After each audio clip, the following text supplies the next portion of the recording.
Good evening, everyone. Welcome to the Wednesday night stream.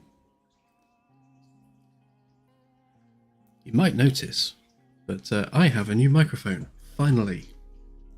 So, hopefully the horrible lip noises are now a thing of the past. Just checking volumes, everything looks good. Hopefully you can hear me.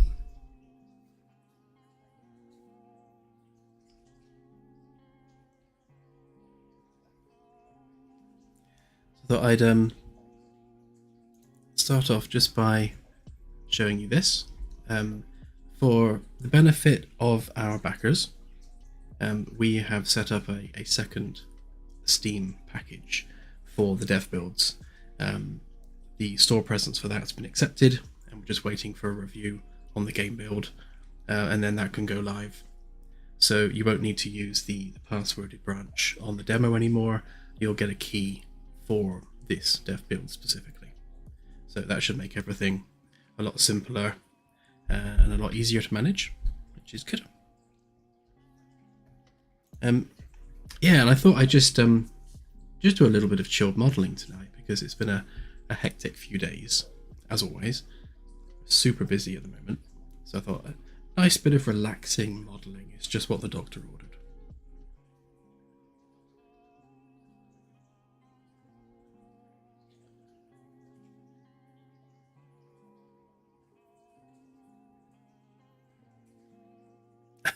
Yeah.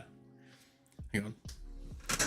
Yeah, if I get right into the microphone like this, then we could do a full-on ASMR stream while I work on the ship. Ding dong. Or not. Let's perhaps not do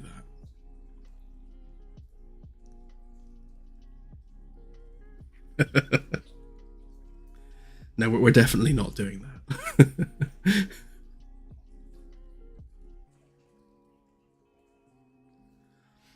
Right, so what on earth was I doing? Yes, Tom, the ship was indeed designed in SketchUp.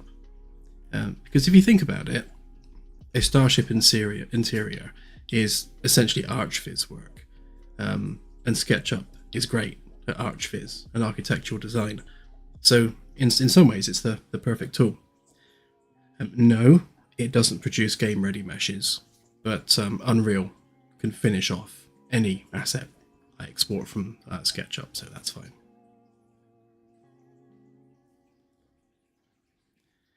Thank you, Inbox 5645. Yes, Claire has been working her poor fingers to the bone on Discord, responding to everyone and giving them their roles. So yeah, that's very much appreciated.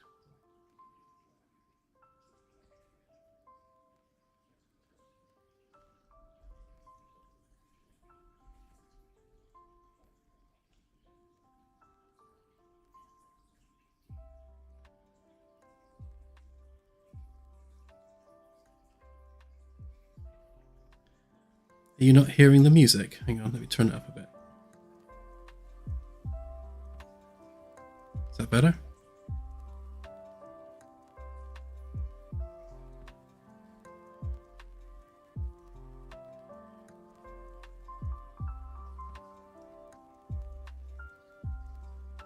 Yeah, see, SketchUp is it's CAD software. It's not a traditional 3D modeling package. So it does CAD things really well. If you want a box of a very specific size, you can make one really quickly. I'm sure everything you can do easily in SketchUp, you can probably do in Blender just as easily. I just don't know how to do that in Blender. Blender has a lot of keyboard shortcuts, and I'd need to spend some time actually learning it. Time I don't have, sadly, so I'll just continue with SketchUp.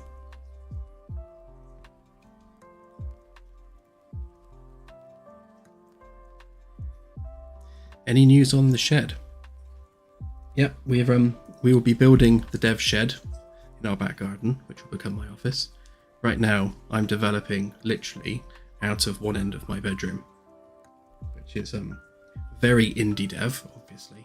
but we want to expand that and do it properly and have room for filing cabinets and things. So the dev shed will be becoming a thing, and we'll share some not screenshots, photographs. We take photographs in the real world, don't we? Not screenshots. I spend too much time living on my computer.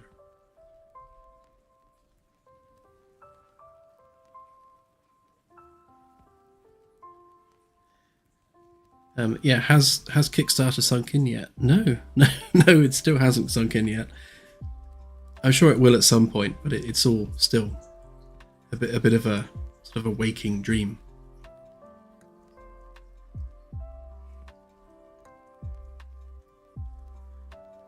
Demo build is still weeks, air quotes, away.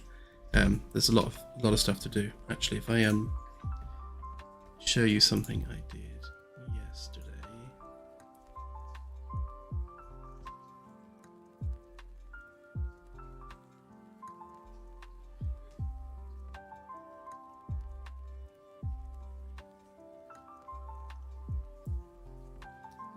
The next demo update essentially just has a to-do list associated with it. One is fixing all the stuff which is broken in the current dev build. 2 is putting the hull back together for the ship, and 3 is having the sensors working flawlessly. So those are our sort of 3 lines in the sand before we can go live. So I've tidied up all of this, and if I zoom in a bit, so you'll notice that as I switch between the GPS and the long range, all these boxes are now in the same place on both modes. It's a very fiddly job to get all that polished, but that's all done now. I need to tie the GPS location with the long range location, so they're essentially using the same data, because it just makes sense from a usability perspective to have that connected in that way. I've removed the buttons that were all over the map, and I've put them here instead. Again, it's just a bit easier from a usability perspective, so you can just click the button like that. So rather than having to press edit and change the button manually, you can literally just click that. But of course, now that you've set that location, it would be nice if that was also here. So when you look at the map, this map corresponds with what you've just done here, just to connect them together a bit. Would be nice. On this side, I have moved the auto refresh from up here to over here, largely because of space constraints, and I needed to fit in these buttons. So that's there now. So the idea with this is, as you're flying around at FTL, you can stop it from automatically redrawing every time you travel 1 light year, which does get annoying if you're trying to find something. So that just fixes that little problem, just like a usability issue. And I've tidied this up a bit. These will all be put in boxes like this, or like these. So this will be neat like this. I've tried to add these little lines in to sort of visually tell the story that these things relate to this thing, and that these buttons are using these coordinates. There might be a neater way of arranging this, but I think for now, hopefully that's kind of obvious at a glance as to what all this does.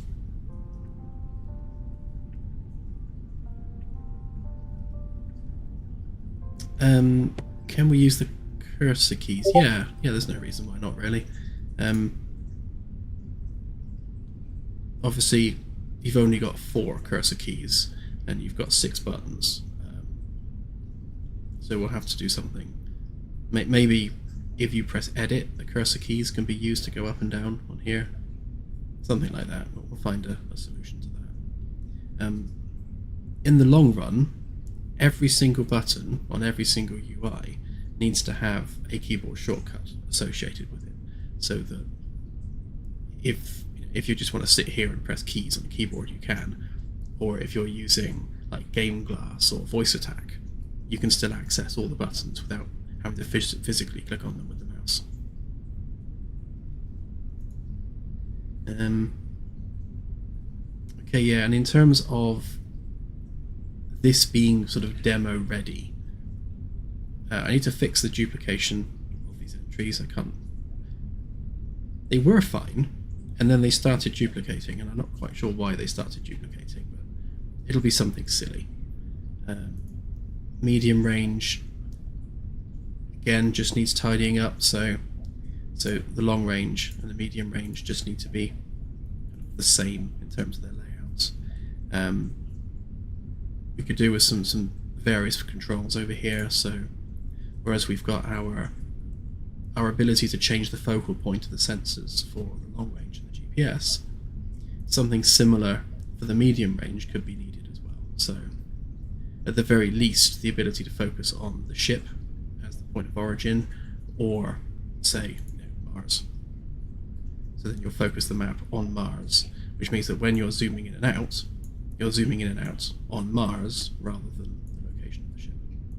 Just to make that a little bit more user-friendly. And obviously we don't want it to be purple.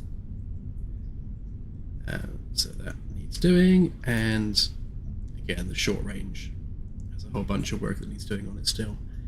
Again, the focus display, so you can focus with the planet in the center or focus on the ship. So the ship will be in the middle, and then you'll have like the arc of the planet next to it.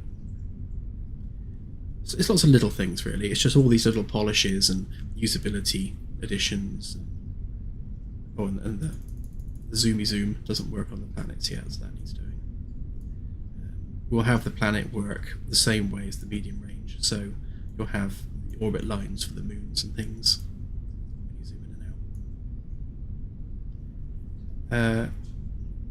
Yeah, center helm's working now, so that works. So pick, let's see, Mercury, center helm. And that's now working. So it's all being passed through, which is good. So it worked. Oh, tripped over the tablet. This tablet needs to very much die in a fire, and it will for the next build, I think. Yeah, so that it all works. It just needs tidying up and polishing. And I guess the biggest job with this is on the short-range sensors. We need to start generating life data for procedural systems. I shared a document recently regarding the tech levels of civilizations, and that's kind of how we're going to be dealing with generating life initially within the galaxy. So we'll be defining the tech level, which will be driven by the age of the planet.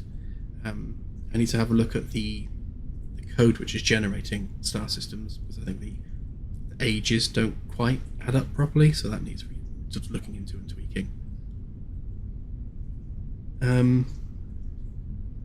But yeah, I think that's mostly the bulk of the jobs that need doing.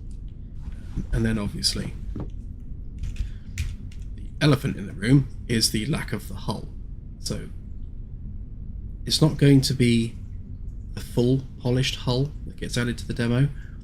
It's going to be a bit of a placeholder, but at least it will be a complete placeholder rather than just empty space.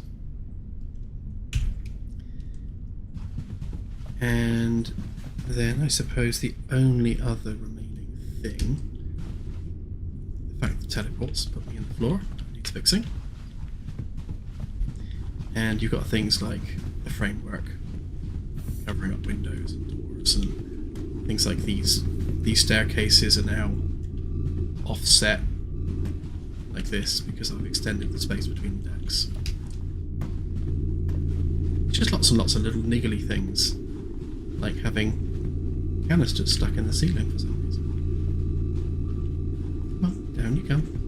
There you go. There we go. Down there.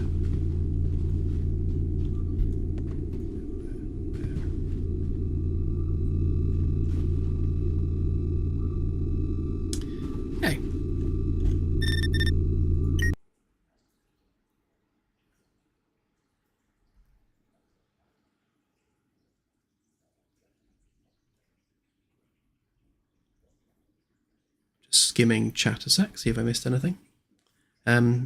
Voice fading in and out. Okay, I'll keep an eye on that. At the moment, my microphone's just on a stand on my desk. I have ordered a proper arm for it, so it should improve once that arrives. This is the Logitech Yeti X, in case anyone's wondering which mic I bought.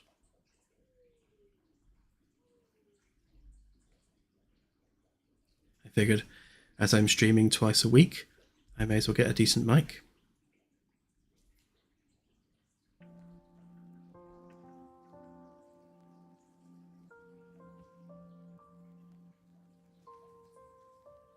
Question in the video settings, would it be possible to add either 180 and 240 FPS limits, or change it where you can type in a number?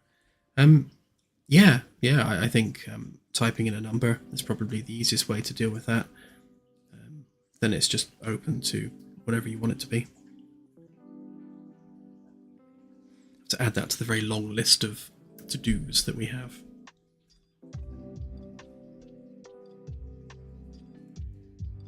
Will we be able to advance our ship's tech level, since you're talking about this, or is it more a rough idea of what civs will be out there? Yeah, so the general idea is that everything in the game has a tech level. So whether it's the hardware on your vessel, or I don't have the layer turned on. Hang on, let me turn the layer on. So take this cable, for example. This cable will be tech level 20. So looking at the list, I kind of worked out that humans are tech level 20. So this cable is by default tech level 20.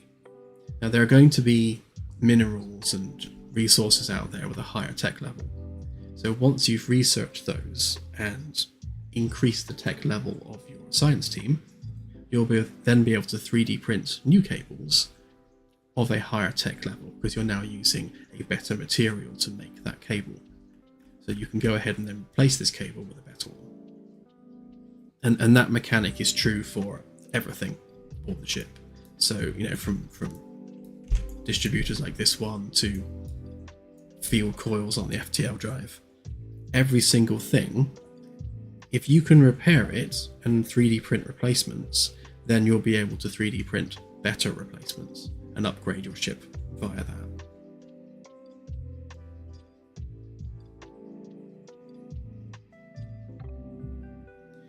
Jock Cop, when do you think the first dev build will be released? It is already released.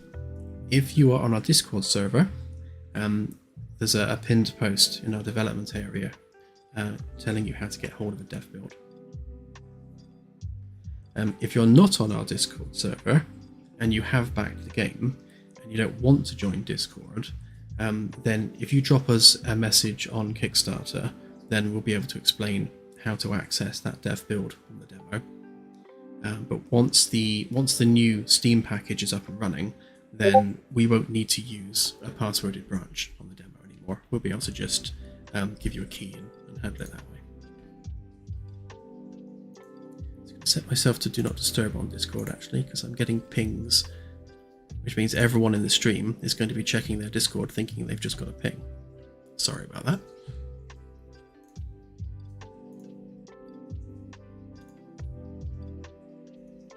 There we go. Yeah, Discord noises.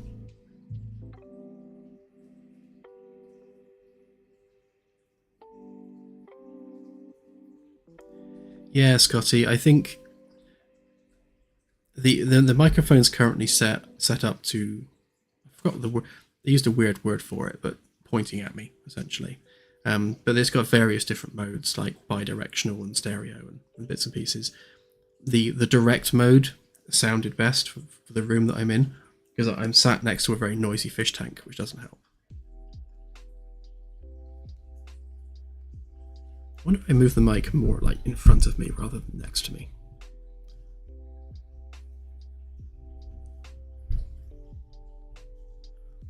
Not sure that's going to help a great deal, really.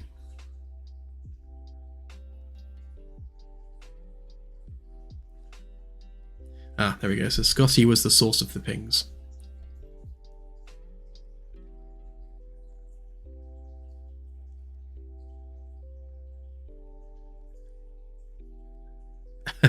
Yeah, we could do it. a fish live stream. There is only actually one fish. So about, wow, it must have been like 6 years ago now. We went to a local fair, and it was back before they banned livestock at fairs. So there was a stall that you got a goldfish in a bag as a reward, as a prize. And we got this little tiny baby goldfish in a bag, and we've nurtured this little baby goldfish for 6 years now, and she's about 12 inches long now. She's in an 8-foot tank, like 8 foot by 2 foot by 2 foot, I think. So it's a massive tank, and she's now huge. So yeah, that's our little fairground goldfish success story. She's still going strong. She's missing some scales, and she's got some lumps here and there, but she's still surviving.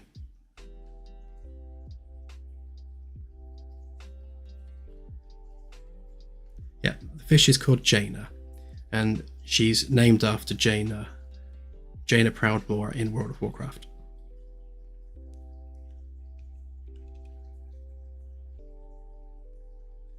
Yeah, she definitely needs to be added to the game at some point, for sure. Wow, that's bright.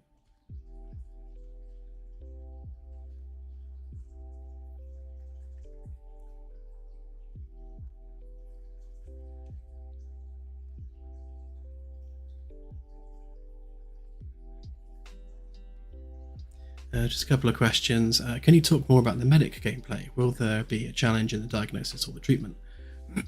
So over time, it will iterate, and that's how we're approaching everything with this. Every system, we're starting simple and then iterating from there. So with the medical gameplay, in the initial sort of version 1 implementation, you have a patient enter the med bay, and that patient will have a procedurally generated problem. So they could have sprained their wrist, they could have broken their arm, they could have a cold. There will be something wrong with them. Either it'll be something obvious, in which case they'll tell you that I've hurt my wrist, or they'll say my tummy hurts, or something like that. And then you'll use the medical tools at your disposal to just scan them and find out what the problem is. So in version 1, it will just be a simple case of using the tool, and the tool will tell you what the problem is. And from there, you'll be able to select the best treatment to resolve that issue. It's all going to be task driven. So when the patient arrives in the med bay, a task will be generated to assess that patient. Once that patient has been assessed, a new task will be generated to treat that patient with whatever their ailment is. And then once that's done, that task is cleared and they'll be on their way. If it's something more serious, then there will be an operating table, sort of loosely inspired by the one that's in the Passengers movie. So it'll be a thing where they lie on the table, you select from a screen which procedure you want to take place, and then the AI with some robotic arms will actually take care of that procedure. So it's all kind of high level and basic at the beginning, but again, we'll iterate on that over time.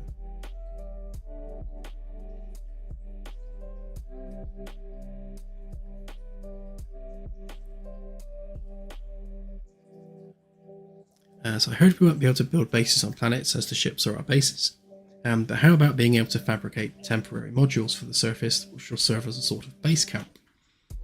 We want to steer clear of base building in general on planetary surfaces, because the whole idea is your mothership. I suppose you could liken it to maybe a fleet carrier, an elite. You know, this is your base of operations, and you're moving that around the galaxy whilst performing exploration. So we don't want players sticking in one place on a planet. You know, we want players out there exploring the galaxy. That's kind of the point of the game. That said, your shuttle that you land on the surface with is also a base of operations. So that's where you'll have storage containers, that's where you'll have resources. So, once you've landed your shuttle, that's kind of your base camp. But again, we're developing the game iteratively, so as much as that's the original plan and plan A, there's no reason why we can't expand on that over time.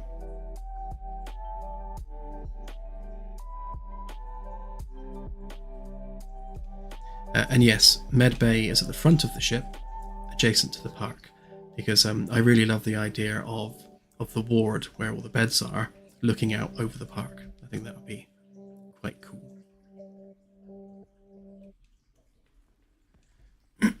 Right, let's get some deving done.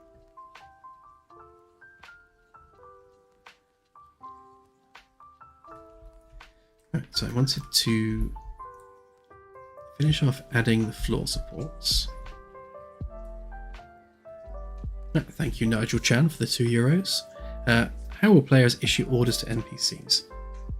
So there'll be an interaction key. Generically, that's F in the game. So you'll walk up to an NPC, look at them, press F, and then you'll get a menu of commands. So that can be something like start a conversation, or if you are a command officer, tell them to do something.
Yeah, SketchUp does. Well, SketchUp doesn't export directly into UE5.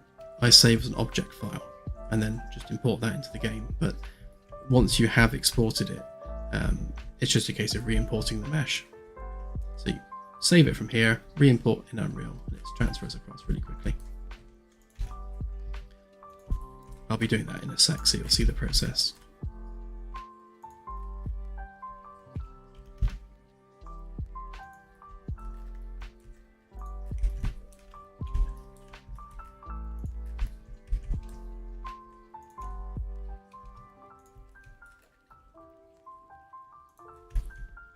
On the original layout of BDeck, all of these panels were kind of equally spaced around, which meant laying out things like floor supports was simple because you just copy pasted them at the same angle. But now they're all different, so it makes life a little bit more complicated.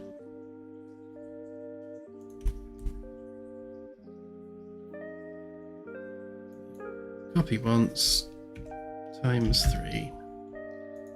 That's the other ones. And then we need to just do this last one because it's a different angle.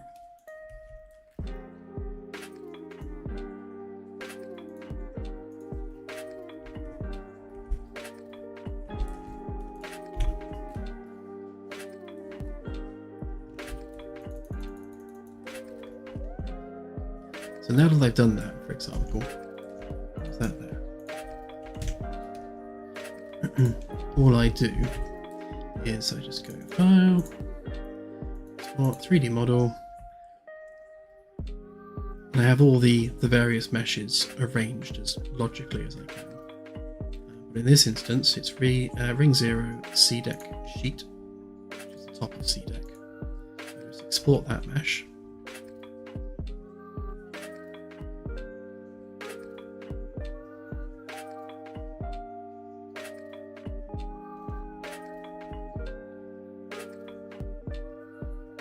It takes increasingly longer to export, depending on how complex the meshes are.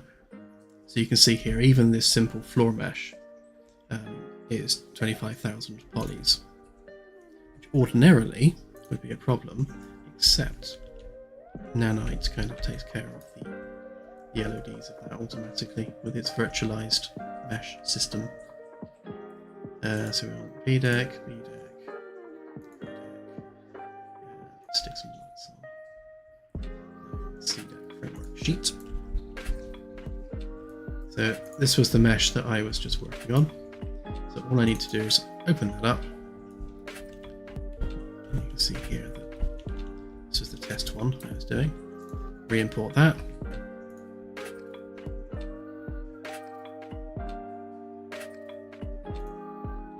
And that's it done. I just need to add the material for the weld line. That just gives us our weld effect at the bottoms there. And there we go, job done. So now that's updated in the game world. Nice and straightforward.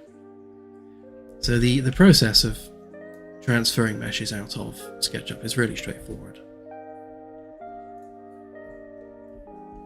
Someone was mentioning on a previous stream that Datasmith is apparently a lot better now, certainly compared to what it used to be. So I might have a go at using that again, which should speed up the process.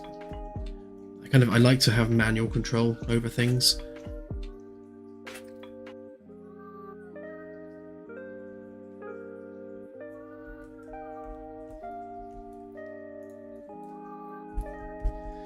Let's just move the templates.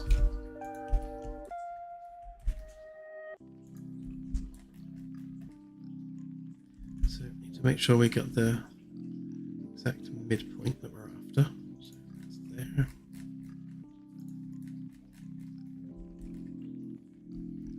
That defines the extent of the wall panels and the extent of the floor panels. They're all lined up with these template lines.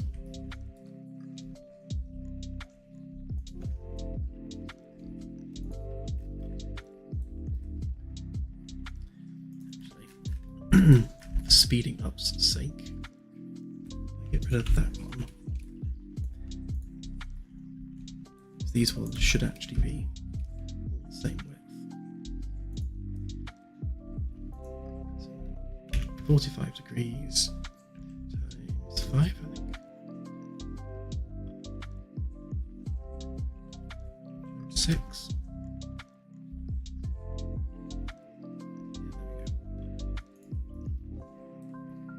Right, so these ones should all be lined up.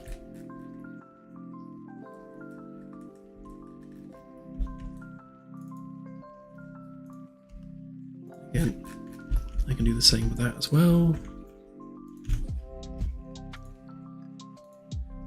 So 45 degrees, 6 times. Now it's placed all those floor supports for me. And that one's probably doubled up. Yeah, there we go.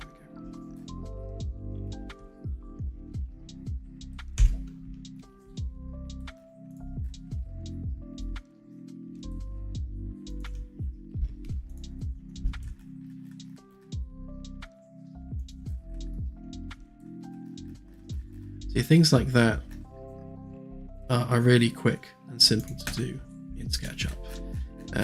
I'm sure Blender probably has an equivalent, but again, it's one of those things where I'd have to learn how to do that in Blender, which takes time.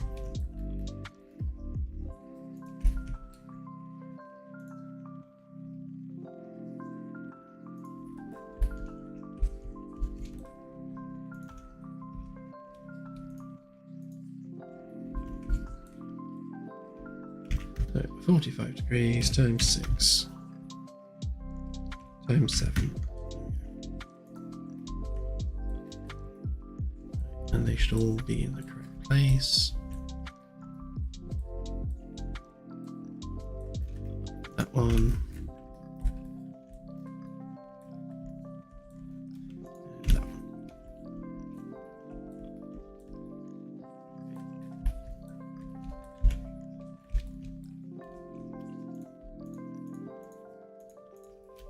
No, I don't need the templates anymore.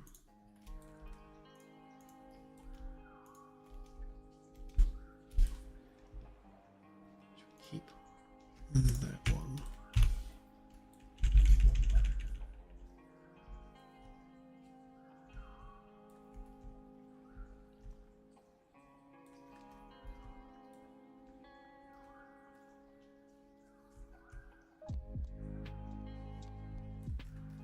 Right, so the next thing we need is the circular supports.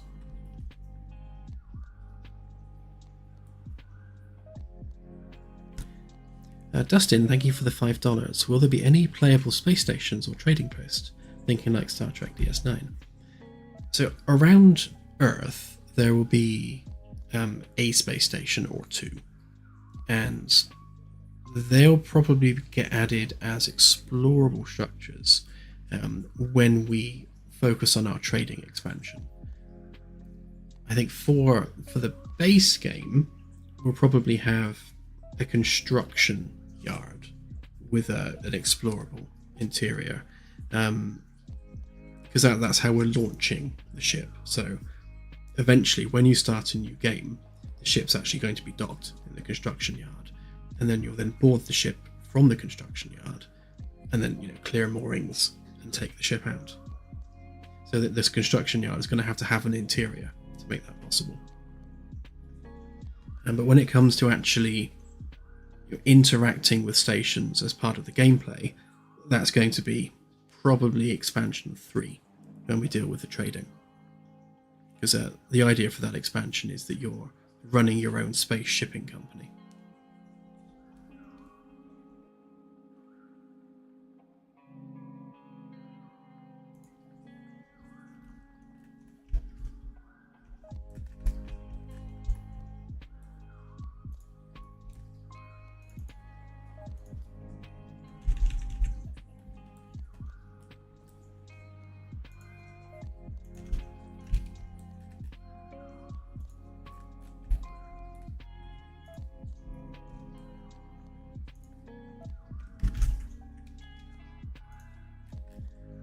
I'm going to draw a couple of template lines here. So this is going to be the curve of the floor support.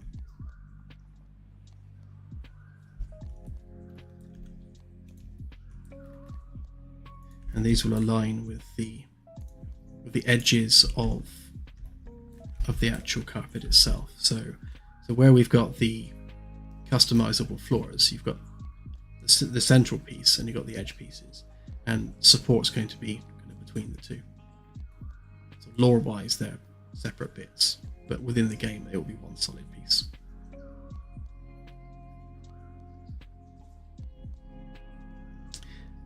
Jock, yes, you already can.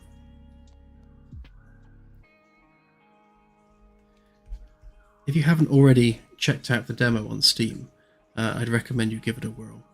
It's free, and it's only about 2.8 gig to download, and then you can play around with the customization and all the bits and pieces that are there.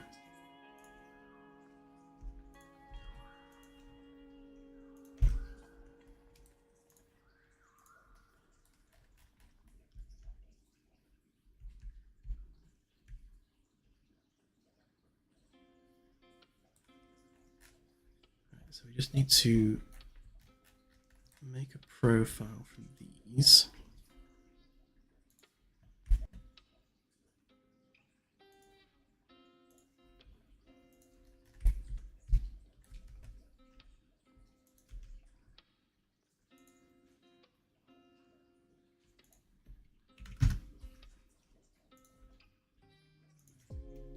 So 1.25.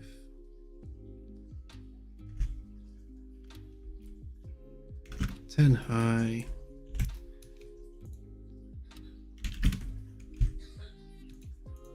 It gives us our profile, and then we simply extrude that along there. Face palm because it's reverse the normals. There, couldn't see it. There we go.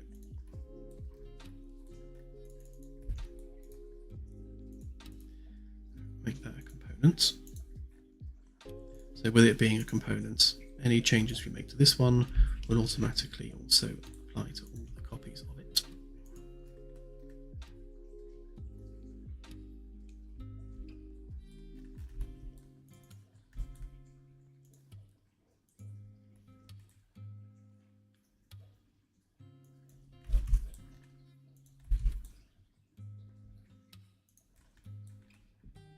And we want that to be 1.75 away, because we need to leave room to get a welding tool down there. Same this side. 1.75. Then I'll just copy that along there.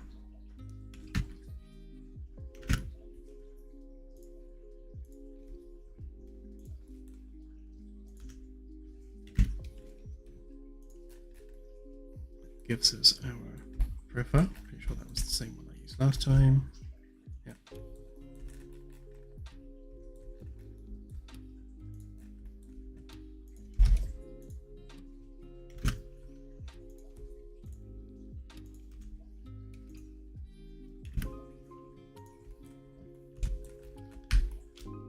Then get rid of this bottom face. That. All the junk we don't need. I think I used a 0.4 chamfer on that. Yeah, I did. So what I need to do then is select all of it. Add a 0.4 chamfer. There. Soften it. Do that. Do that. Okay, there we go. There is our floor support.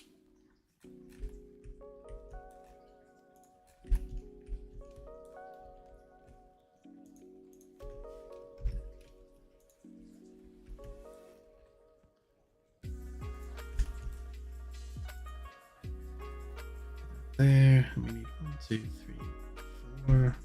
So 4 of them.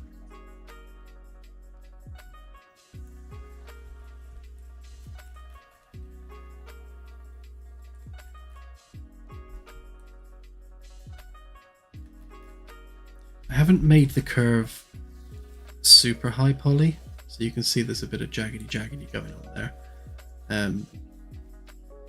I might at some point make that super curved. I think for now it'll do, because it's under the floor anyway, you can't see it unless you break the floor, and then it will be revealed.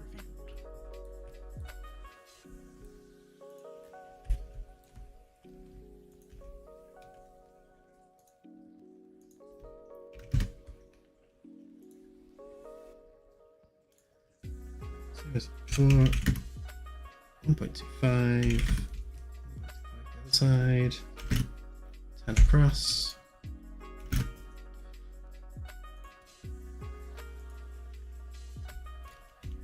That, click that, press that, click that. Okay. Make it a group, make it a component.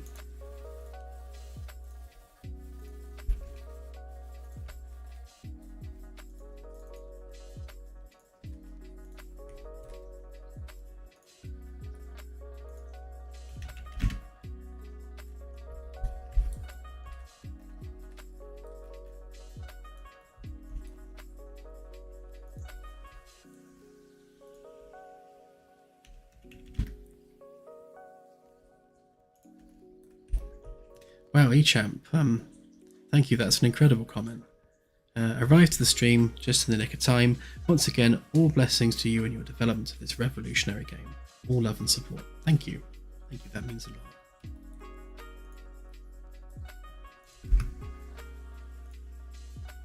This is something I started off doing as a hobby, and I started doing it because I love doing it. And I think that's true for any sort of passionate, dedicated indie developer that's making something because they want to make something. This isn't a corporate studio that's making something because we've got shareholders to appease. I'm making this because I want to make it and I love making it. And I think that's where the indie dev community has won up over AAAs, because we have that flexibility and that freedom to just focus on our passions.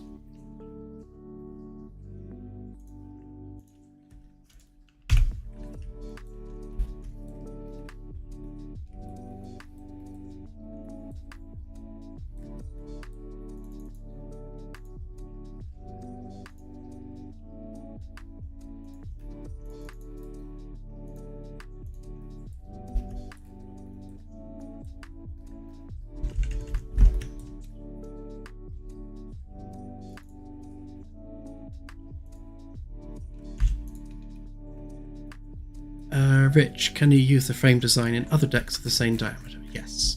So for example, this arrangement here, where you've got the stairwell, you've got the lift door, and then the panels on either side of that is consistent throughout the whole of the vertical shaft going down through the center of the ship.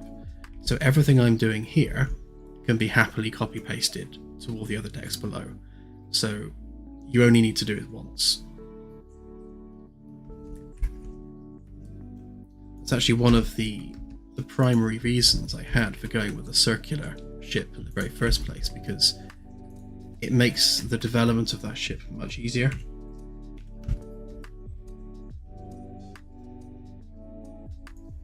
So yeah, it's much more straightforward to be able to copy paste something in a perfect circle or perfect arc.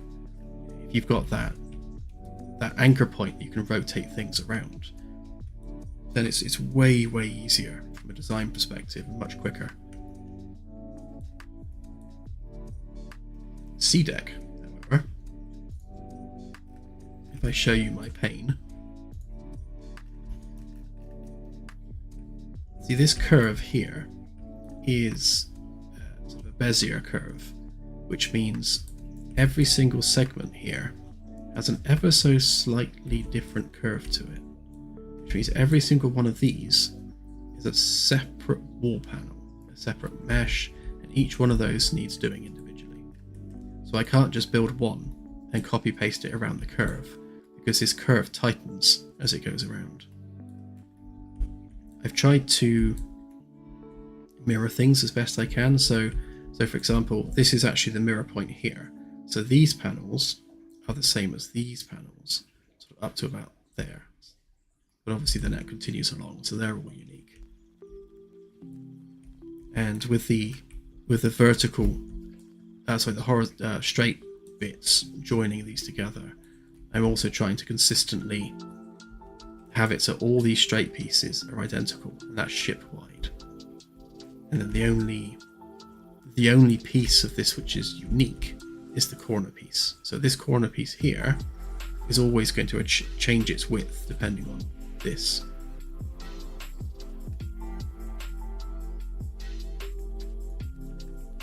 Yeah, so some things, nice and simple if it's a circle. Once you start dealing with complex curves, then you start having to make proprietary pieces everywhere. That just takes time.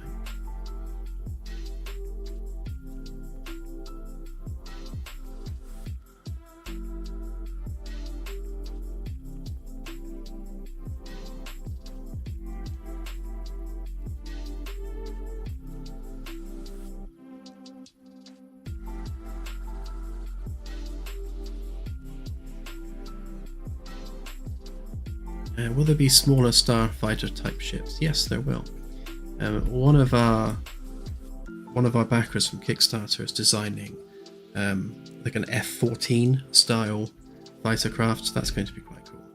He wants it to have swept wings, so whilst it's in space, the wings are stowed, and it's kind of in a zero-G configuration with RCS thrusters. But as soon as that fighter gets into the atmosphere, it can then extend its wings and have much more atmospheric control.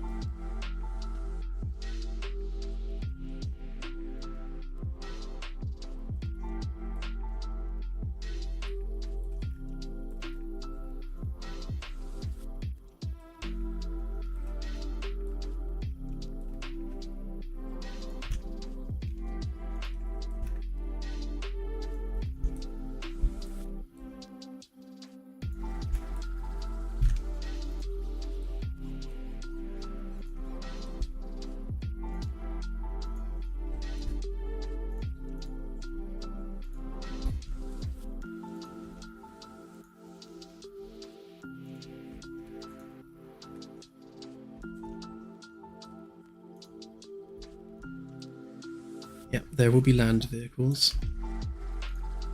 So I was talking to someone about this on the Discord a couple of days ago, because they want to make a ground vehicle as their backer reward, and the question was, how big can it be? And the simple answer to that is it has to fit in a shuttle. So once we know sort of realistically how big our shuttles are going to be, that will kind of define how big the ground vehicles can be, because they need to fit in the back, and then obviously the shuttle needs to fit in the shuttle bay. So there's one thing kind of affects the other.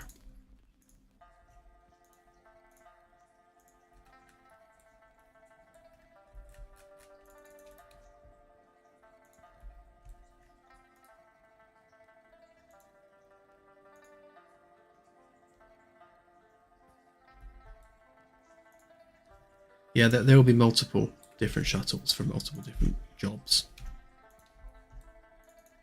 So you'll have the standard transport shuttle. That's probably going to have a pilot, a co-pilot, and then 6 passenger chairs. You can make something that size fairly compact, and then we'll have a bigger version of that, which has some kind of sort of cargo area at the back, and then the cargo part will have a ramp that you can drive vehicles onto.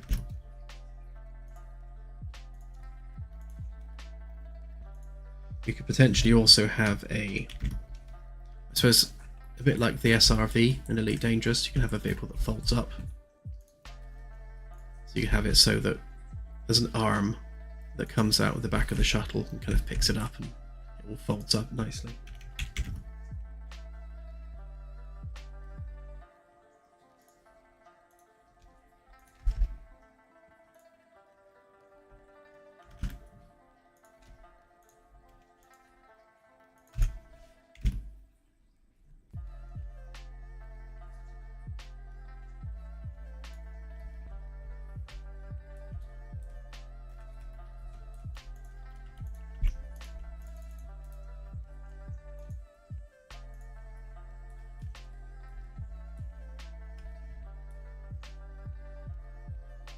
Is Thunderbird 2 the green one? Because if so, that was always my favourite Thunderbird ship.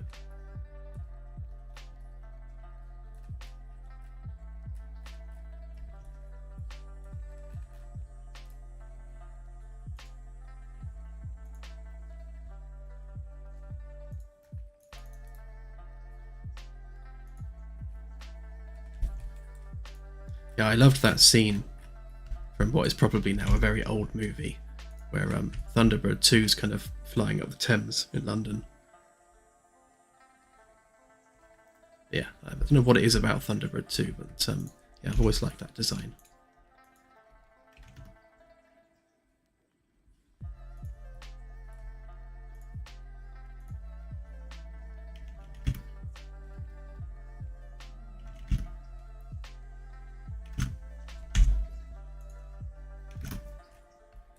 Now, I don't think I've seen an episode of Thunderbirds probably in over 20 years, if not longer.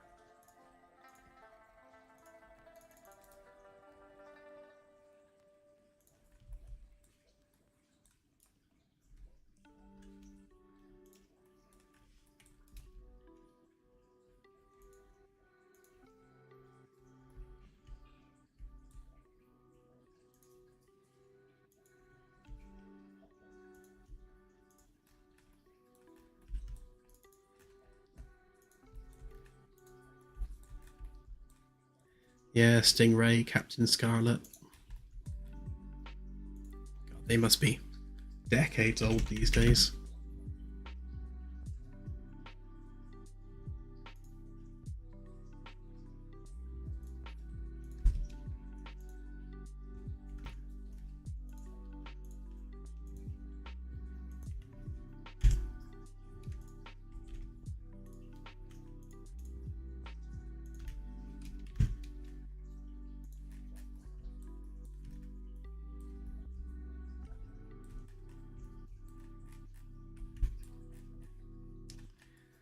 Well, that's not very helpful. I don't have something to line it up with.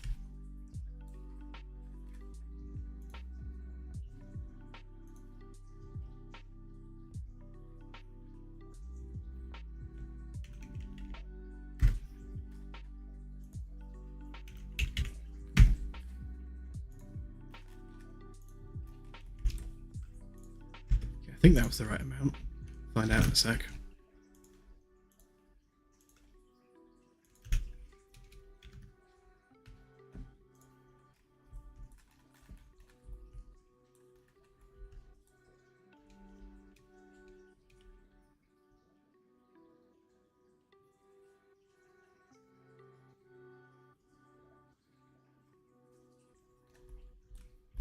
Oh my god, yeah, Busted did do a song for it, actually.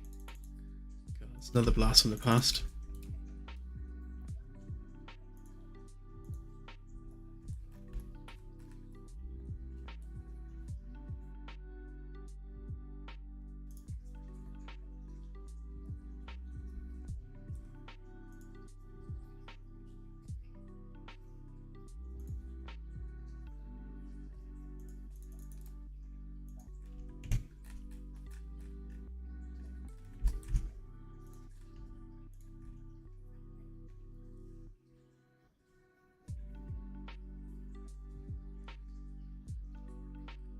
Yeah, undersea exploration and kind of submersibles and boats is something we have thought about.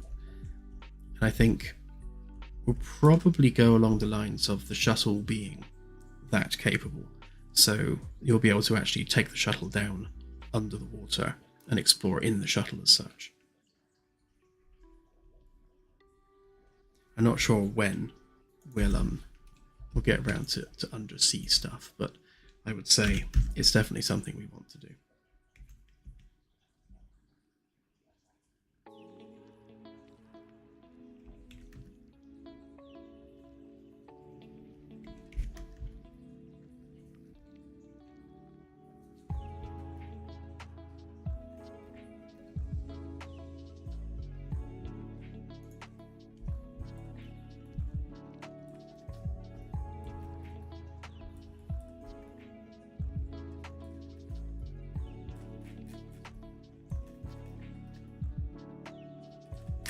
Perfect. Right, that's those ones done.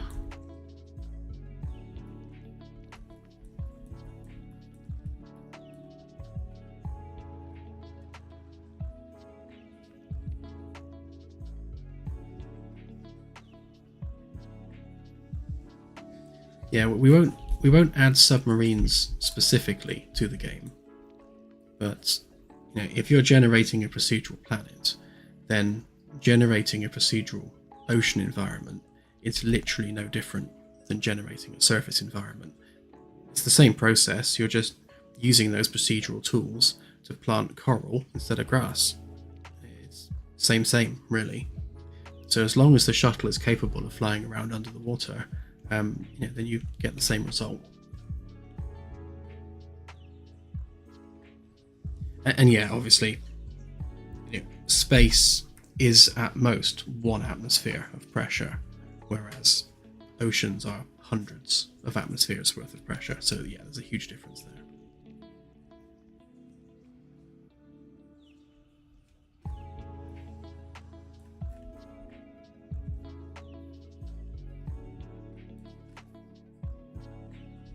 Yeah, you're granted a UN standard issue towel as soon as you join the ship.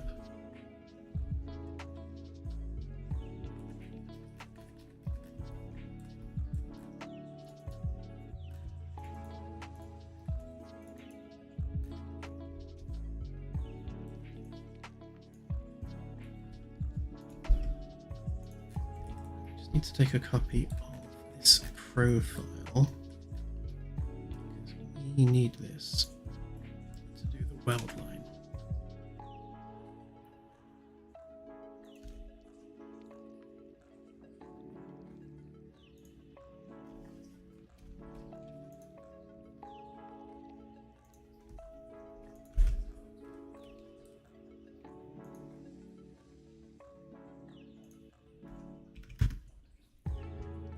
Kind of fiddly.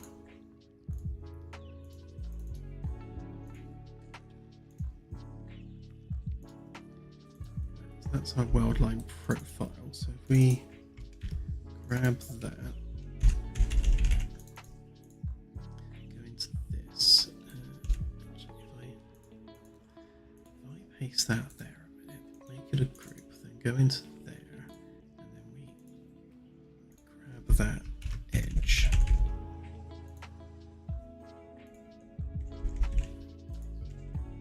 We go into there, paste in that edge, use that, and that gives us our weld line, which should consistently hug the whole thing. Yeah. Awesome.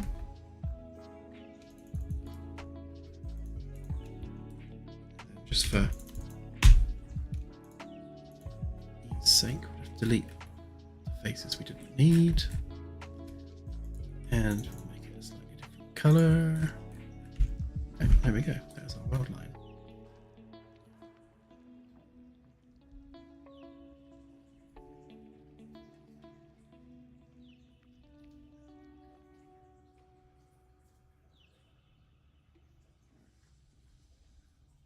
ERN, thanks for that. Yeah.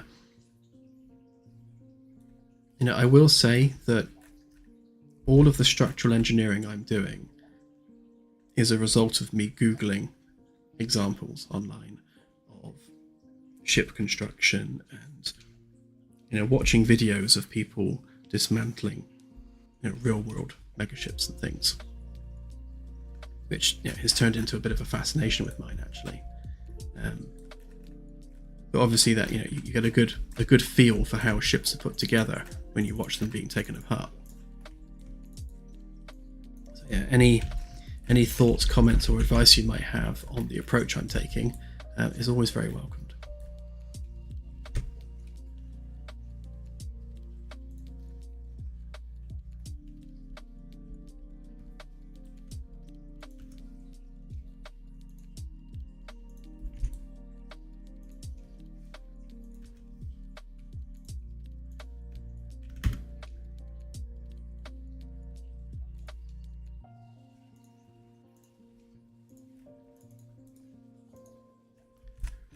I'm going to make a copy of this time so I don't lose it. You can live there.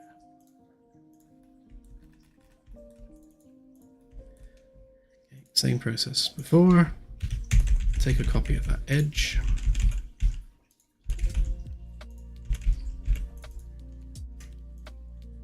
Paste it in there. Use the follow me tool.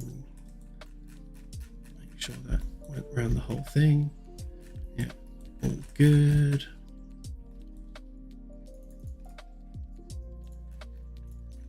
And then because this is lots of edges, I just take a copy of that one edge, delete the whole thing, face rather, paste that face back in, and then we've just got that one bit without all the bloats that we don't need. Not that it really matters with Nanite these days, but I do it out of habit.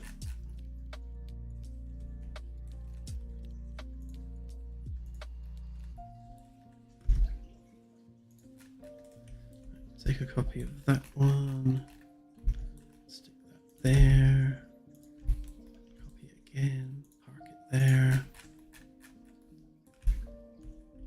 get rid of that so I don't leave it there forever.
Yeah, note on the windows actually, because talking about transparent aluminum, the windows on the ship are not glass. They're made of graphene, layered graphene, to form these like transparent, mega strong sheets.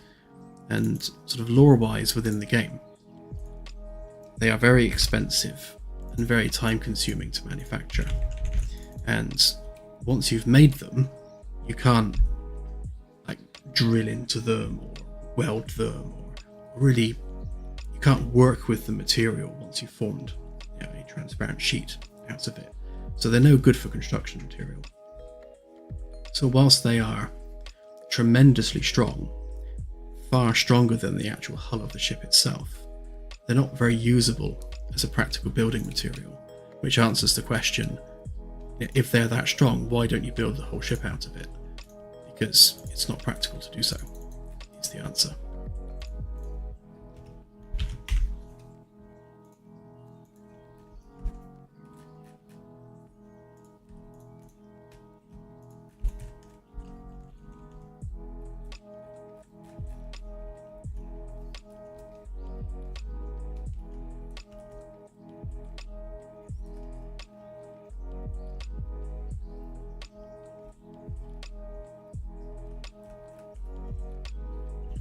Yeah, definitely no transparent aluminum, or transparent aluminium as it would be in the UK.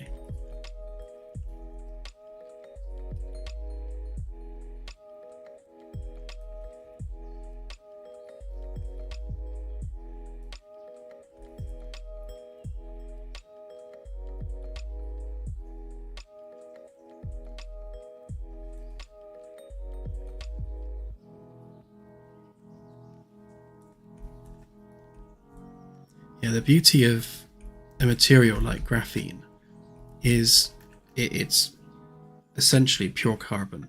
It's like diamond. It's yeah, crazy hard. But because its hardness is so ridiculously high, you can't work with it as a building material. Makes for good windows, but that's all.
Thank you, Sarah, or Sarah.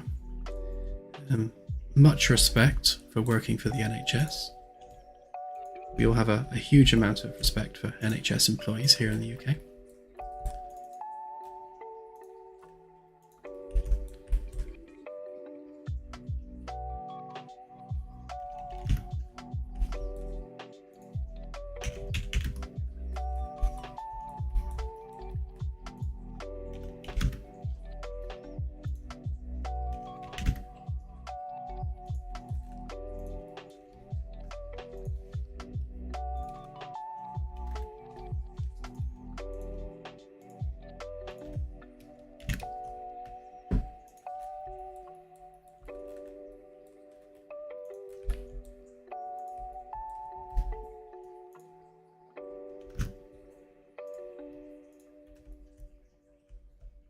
Yeah, we do need a space ambulance.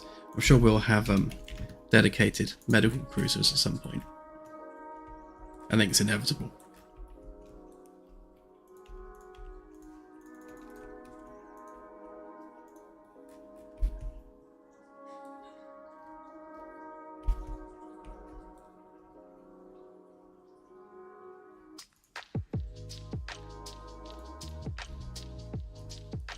Go on, random face.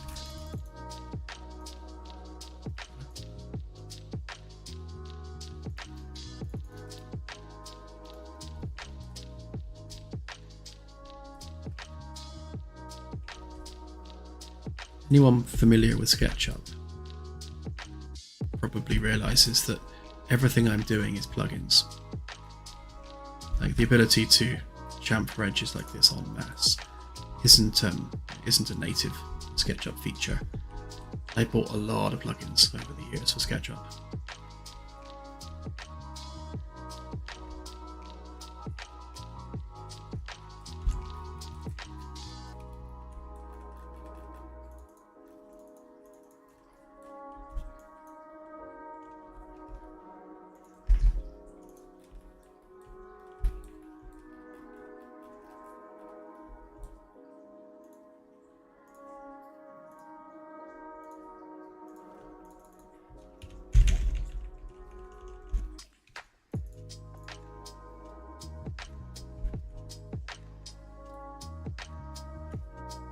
I can highly recommend the Fredo Tools plugins. That's what these are. They do a huge amount of the heavy lifting for me, like being able to do a push-pull on a curved surface. SketchUp can't do any of this natively, and also the Sub-D plugin as well. If you're doing organic modeling, again, SketchUp can't do subdivision by default. It's a good plugin for it. Even cloth simulation as well. This one? Yeah, ClothWorks. So ClothWorks does full cloth simulation as well. Again, something SketchUp won't do by default.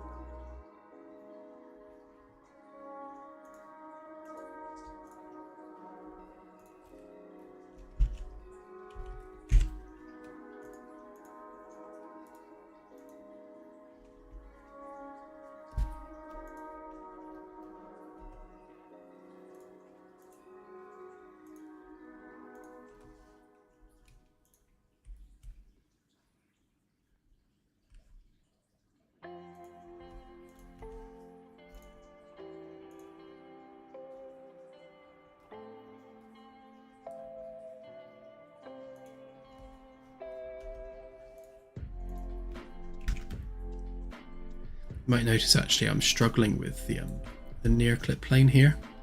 So as I'm trying to zoom into this object, it's really struggling because the actual SketchUp file is huge.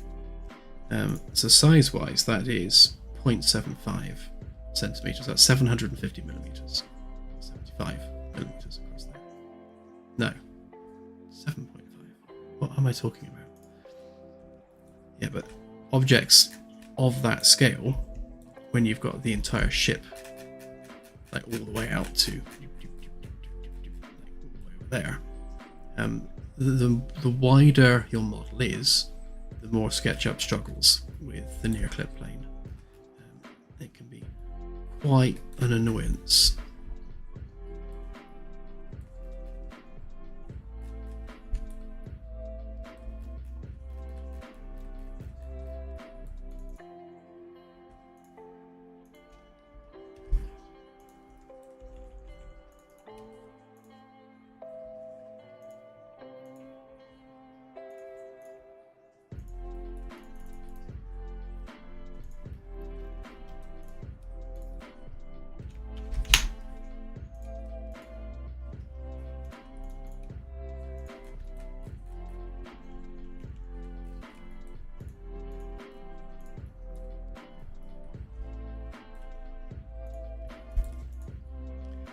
Realised I have made a bit of a boo-boo and I neglected to put all of these objects in the right layer. So all of these need to go into the floor object.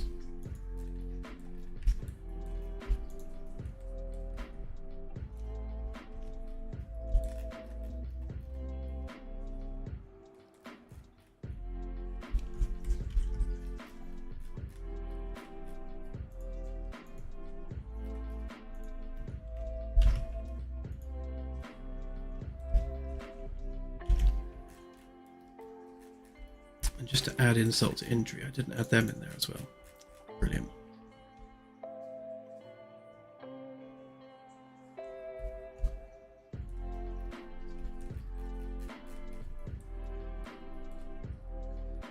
Quite simply, the only reason I'm using SketchUp is because that's what I started off using back in the day. So 7-8 years ago now, I was building the Enterprise refit as a hobby. And I started using SketchUp because I was used to using CAD software and it was really simple and approachable. And then over the years, I guess I've become set in my ways. It's just kind of my tool of choice.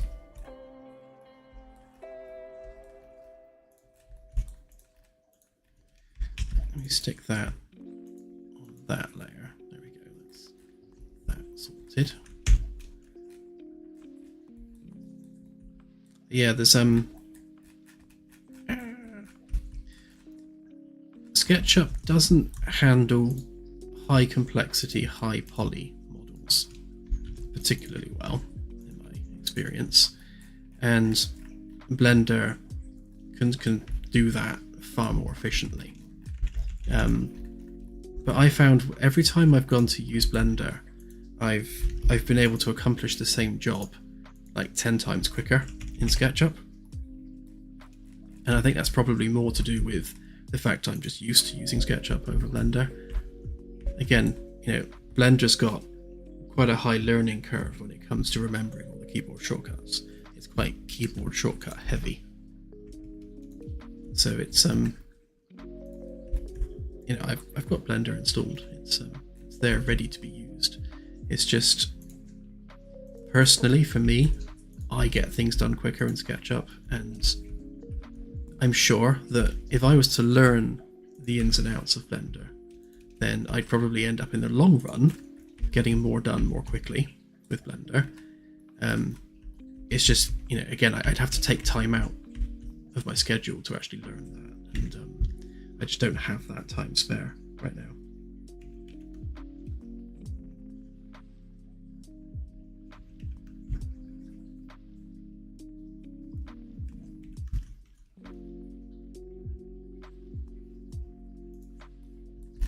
Like then, I made a component, which means that this object, any changes I make are copied across to all of those. I'm sure Blender does that. In fact, I know Blender does that. And then I copied that 45 degrees because I know that that's the angle between there and there. And then I just typed in ×5 because I wanted it copied 5 times. And I think Blender uses, arrays, is it, to accomplish things like that? So, it's the same tools and the same processes, just with different names and different approaches. And, when you're used to using one specific tool, it's a bit of a hassle to learn another one. I also want to learn SolidWorks and maybe even Rhino. So one of the things I wanted to do is move towards parametric modeling rather than doing it manually like this. I think doing things in a parameterized way is certainly the best way of iterating on a design, because you can make changes like these. Those 4 mil chamfers are stuck there. Now, that's destructive modeling. That's stuck like that. I'd have to remake this piece to change that chamfer. Whereas if it was parameterized, I could literally just type in a number and change it arbitrarily. So yes, there are undoubtedly better ways of doing what I'm doing, but my personal speed is with doing it this way.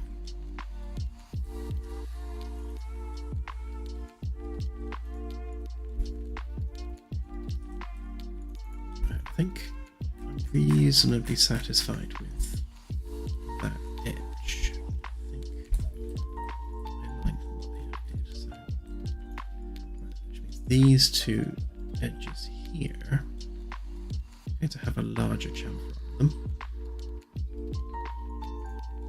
So they're going to have a full 1 centimeter chamfer just to smooth them off.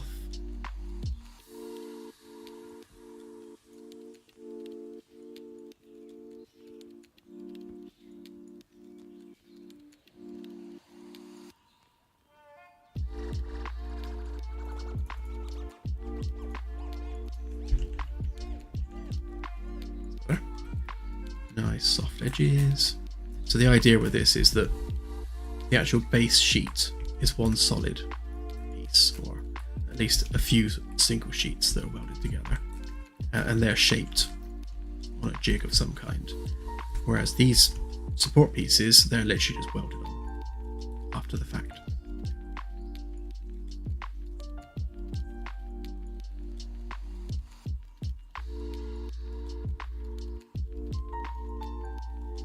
At Fredachet, if you mean these are just templates. So what I do is because I'm trying to adhere to some consistency with the design, these templates just remind me like what the wall cavity needs to be. So every wall cavity on the ship is consistently this big, and every floor support is consistently the same profile.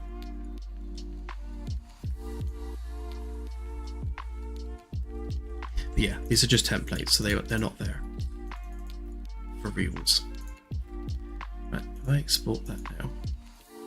So the first time I exported this, it was 25,000 polys. So now that I've added the chamfers and the support beams, let's see how high it goes. So we want CDEC sheet.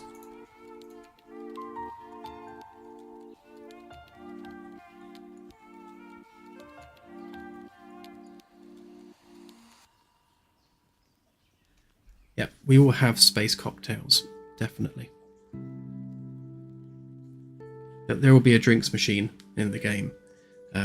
So we'll have the organic 3D printers for printing out raw foodstuffs.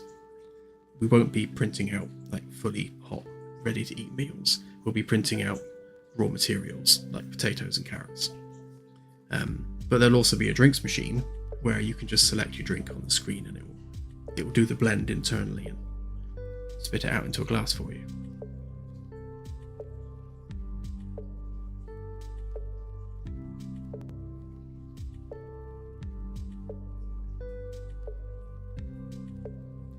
Yes, Nigel, when the ship is finished, I will be releasing the SketchUp file.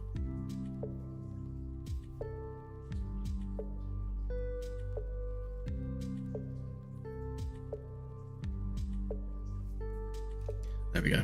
We're out to 87,000 polys. Actually, it's probably more than that because that's n-gons. Right, and then in here. Here, we press that.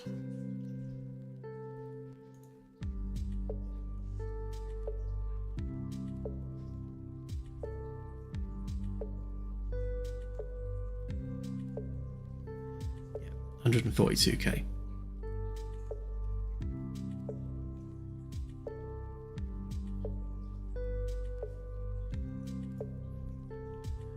Yeah, so exporting from SketchUp is really simple. So you just saw me do that there, and then here it is in Unreal Engine.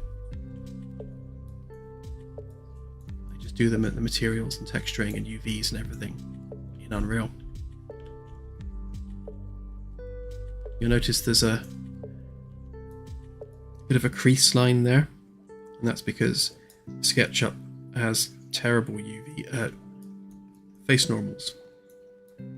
So what I do is I go into the modeling tool there, I click that, I accept it because I just use the defaults. And we now have face weighted normals, and you'll see that that crease line has now disappeared. So we're now using properly face weighted faces, and you can see that the edges have now become a lot sharper, the flat surfaces are a lot flatter, and it's picking up the light and the reflections properly on the edges. Face weighted normals are an absolute must if you're doing hard surface modeling.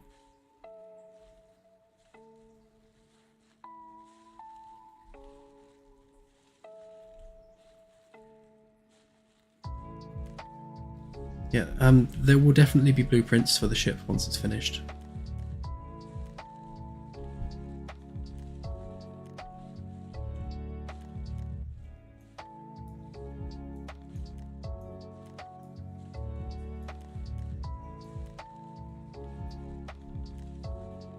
Great, okay.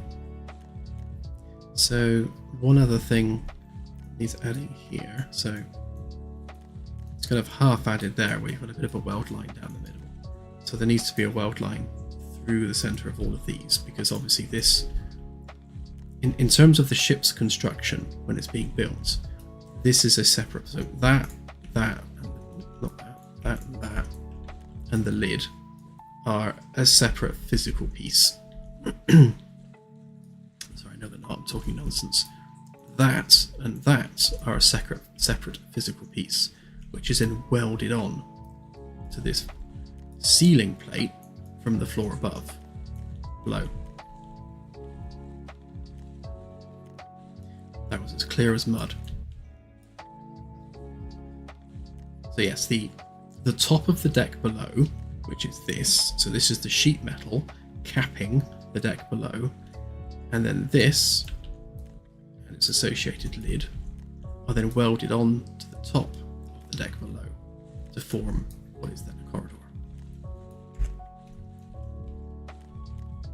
So you can see here where it's all welded on.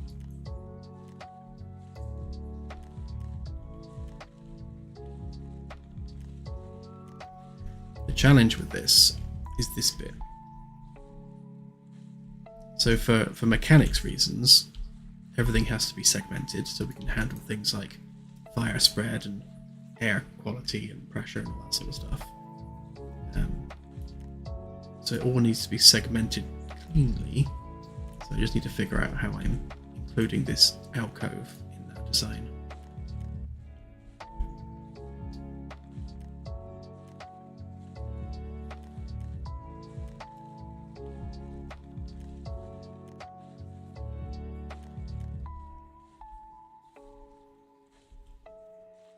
Hi Martin. Yeah, I think I know what you mean there. And yes, if we go to C deck,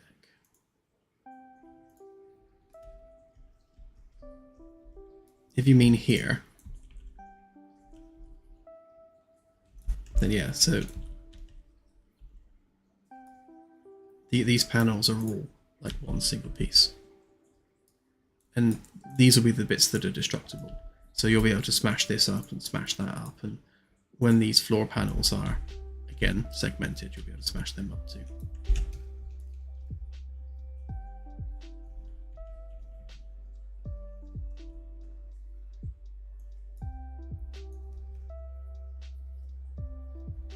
Alex, if you're not on Discord, then if you drop Claire a message on Kickstarter, she can sort you out. If you are on Discord, then message her on Discord, and again, she can sort out all your roles and everything.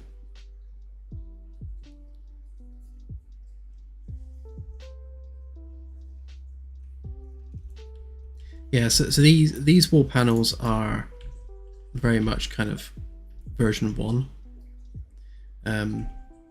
They need handrails adding yet. I don't think we'll bother with kickboards or anything at the bottoms. We'll just have the handrail.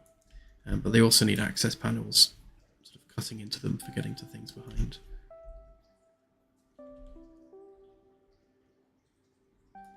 It's funny you should say it reminds you of an airliner construction, because actually that's one of the inspirations.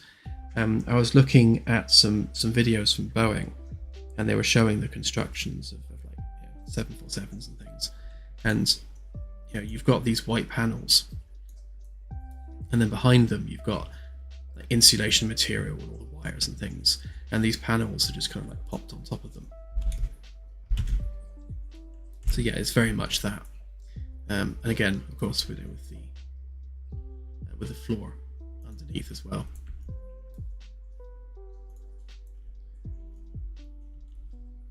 So here's what I prepared earlier. So the actual the floor, the carpet panels will be attached here as a physical object, which will be, it'll have health and it'll be damageable and all those things.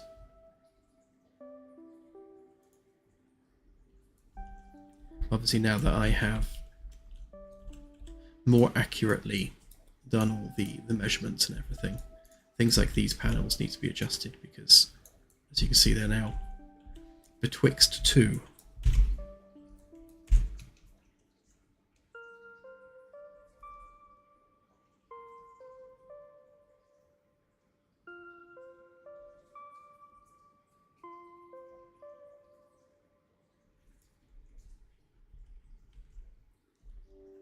Yeah, we'll have controller support. On our Discord roadmap, controller support is slated to be in not the next demo update, but the one after that.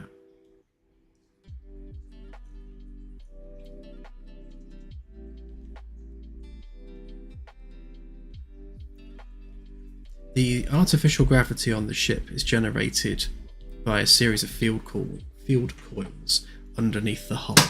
So rather than having Star Trek style like grav plating on a per grav plate basis, gravity is generated for the whole ship all at once. So there's a gravitational field generated by those field coils, and that has an inverse square fall off. So the gravity on A deck is slightly less than the gravity on F deck, because obviously you've got that field fall off.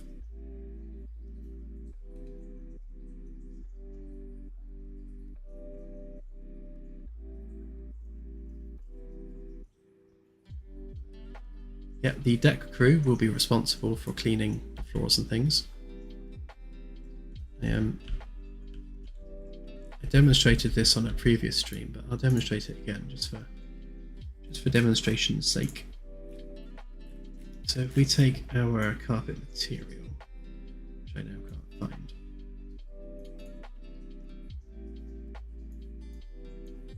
so one of the things we have is a grunge layer on the carpets. So if I pull that down, you can see that the carpets are getting grunged up. Now at the moment, this is sort of material wide across all floors. So changing this changes all the floors all at once.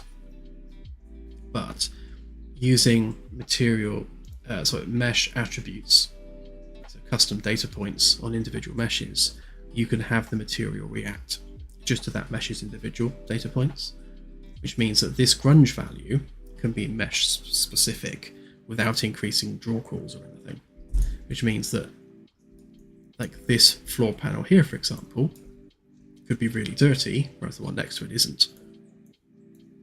And those will be cleanable either by player with a cleaning tool or by a robot whizzing around. And the same is true for the walls as well. So same deal. You can kind of grunge up the ship, make everything dirty, and it can be the janitor's job to clean that when it starts getting dirty. And again, that'll be on a per wall panel basis. And beyond sort of the visual grunging of things with the materials, we can also swap out meshes as well. So say this panel is damaged, has lower health, then we can swap that mesh with a damaged version.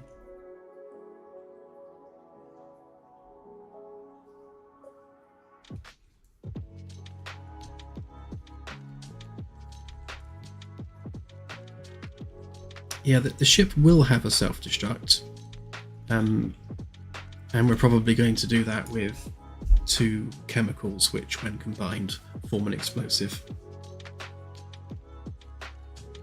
The design of the ship is very much to not have anything explosive on it, which is why there are no torpedoes, there are no warheads. The weapons are purely electrical, so you've got railguns and beam lasers. There's nothing volatile on the ship. The reactor fuel is deuterium and helium. Nothing can explode. So, having the self-destruct does mean adding some form of explosive to the ship. But if we keep that as two isolated materials and make sure they never mix unless it's needed, then that's how we can do a self-destruct system.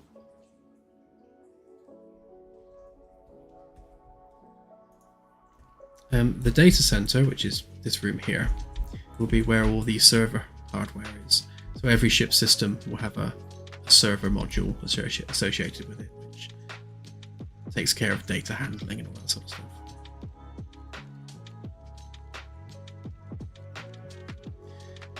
Yeah, we have a fusion reactor, not a warp core, and fusion reactors generally don't explode. So the trick with fusion reactors is keeping them running. They really want to turn off.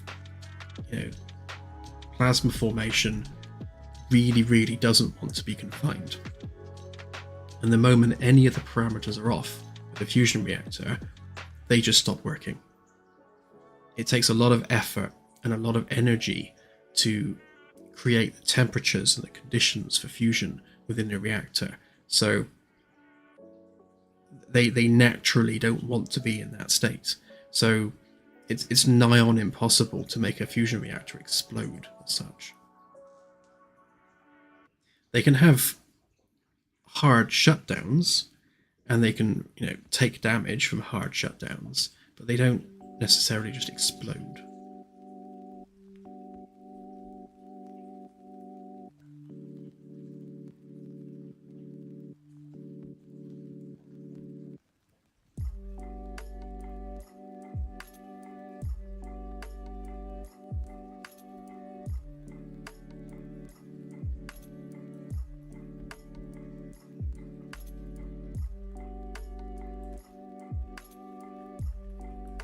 I'm going to fix this door.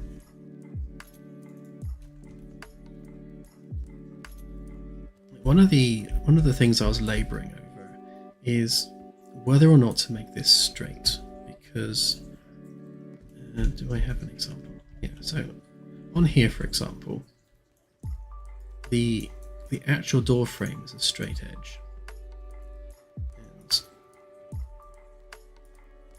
Why is that? Why is that so rounded? It's another example of really bad face normals.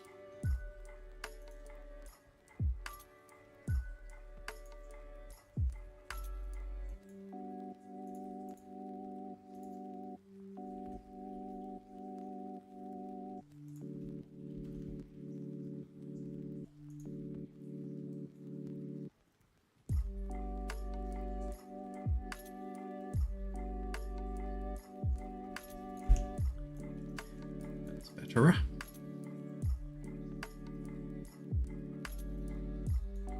So yeah, so this edge here is straight, because to not make it straight means you've kind of got this jagged edge. Now obviously to combat that, you just give it more edges. Because this is in the days before we had nanite, obviously we had to kind of manage poly counts carefully. So you can see here the poly count is actually quite low on the edge. So that curve is far from smooth. So the question then becomes, do we keep it straight, or do we make that front bit curved to match the curve of the wall?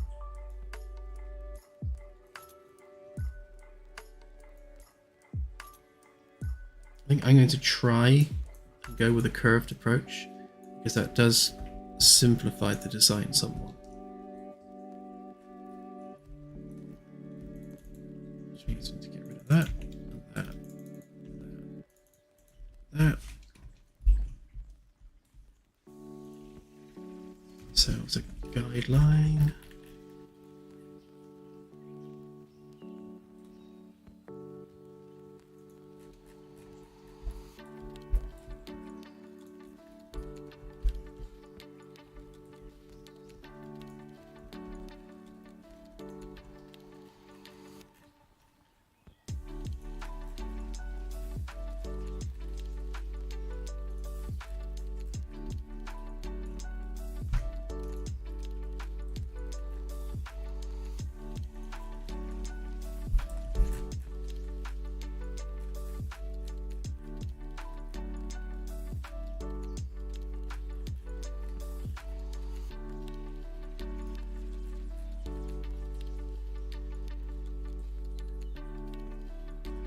I always forget to do is to use these. So we update scene 1.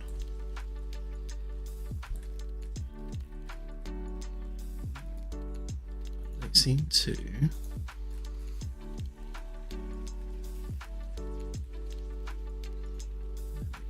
Update scene 3. We should be able to go 1, 2.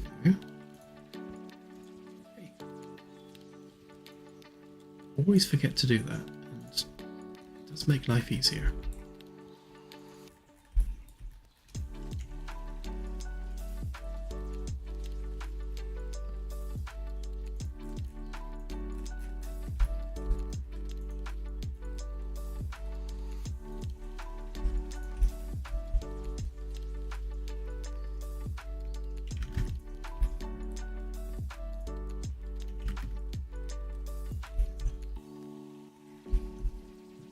There's our basic panel. Then we need to take this, probably more specifically that.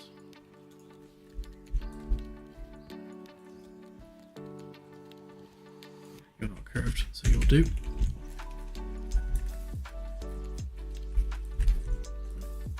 We go to there. There, and then we'll just make that into a face. Group it up just for now. We can extrude that out. So that's our door hole. Oops.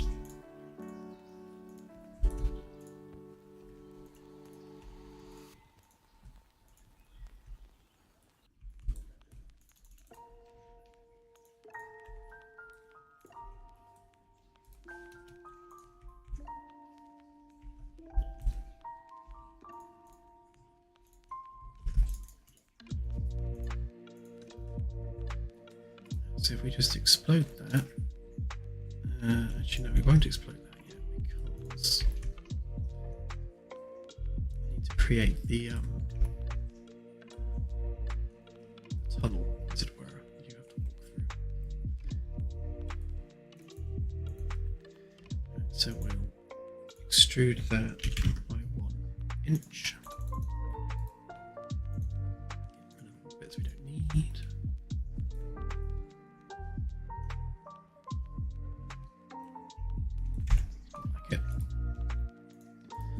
We explode that and then intersect it with the context, which is these.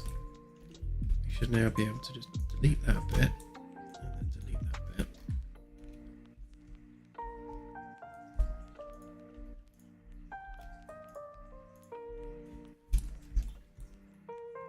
Right, so there's our basic door frame.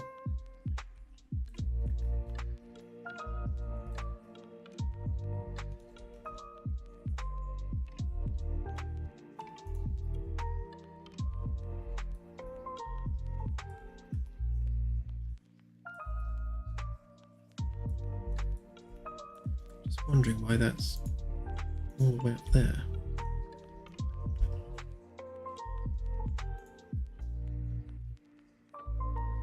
Why did I add that extra little bit of height there?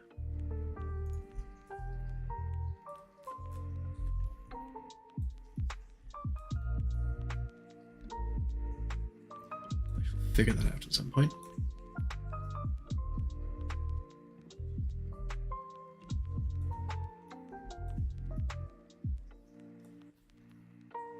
Okay, so now that we have that curved, really, this could do with being curved as well to match.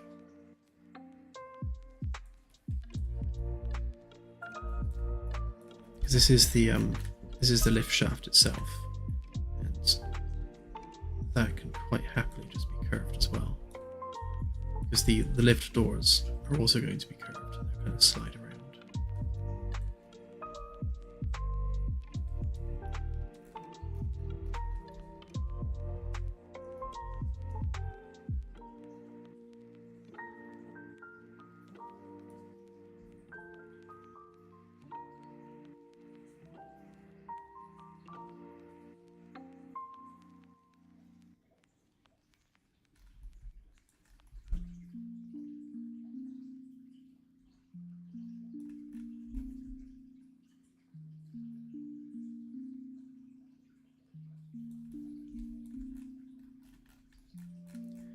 Just thinking to myself then how best to do the actual door cassette on the inside.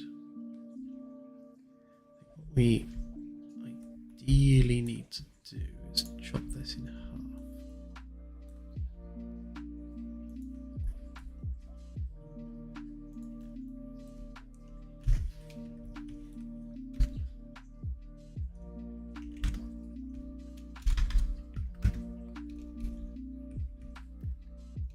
Run that along the floor there.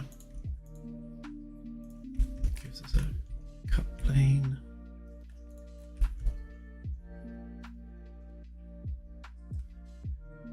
I think we'll make 2 of them.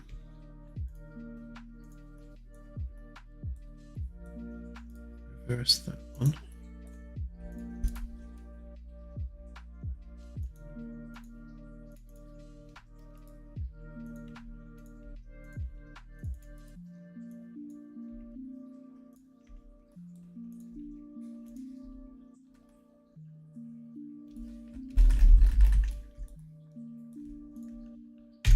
SketchUp did a SketchUp on that.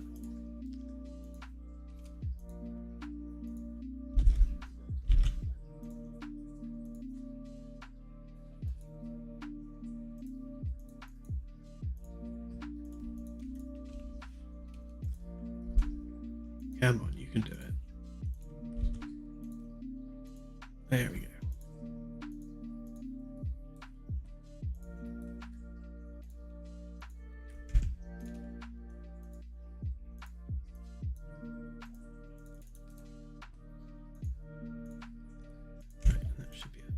Edge, yeah, right. Should that one, yeah, right.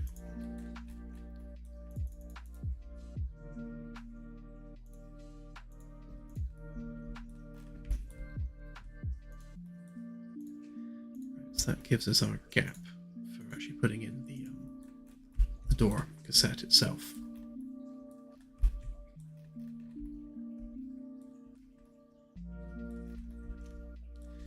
We don't need that face there.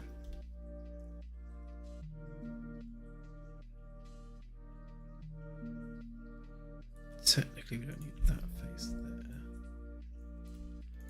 That one and that one. So we can remove some complexity there. Remove some complexity there.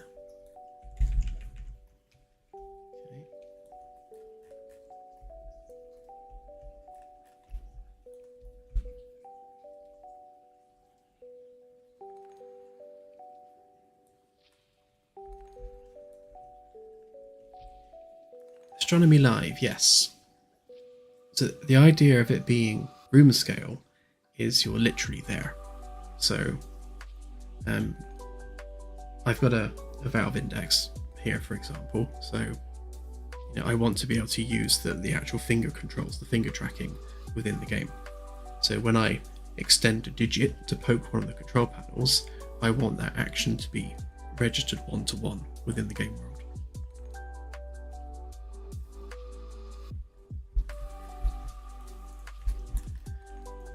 Export this a minute so I can see what it looks like.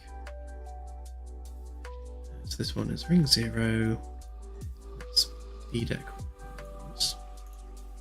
Ring 0 obviously being the middle bit.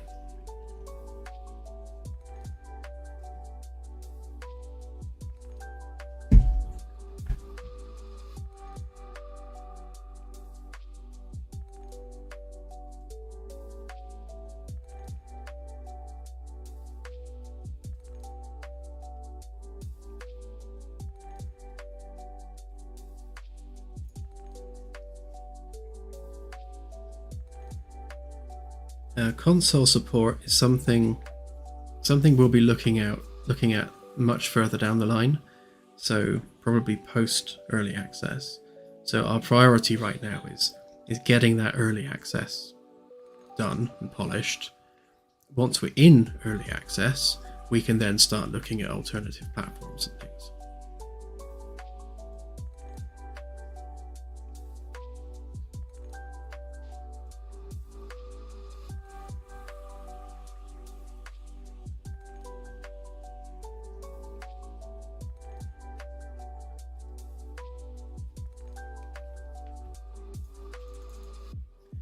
something to bear in mind for the cold start tutorial is right now, a lot of the legwork is purely because we don't have an engineering control room yet.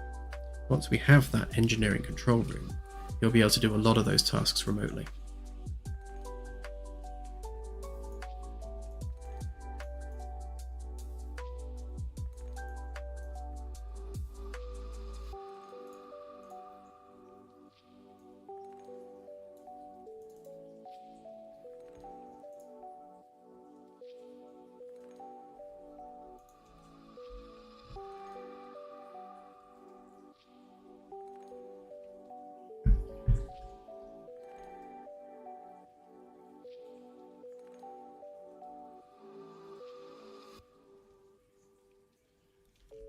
The game will be free.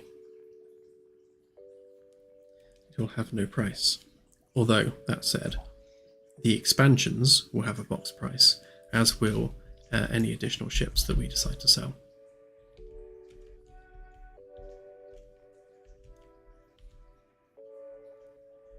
That's interesting. Did I just explain? Oh, I did. Wrong one.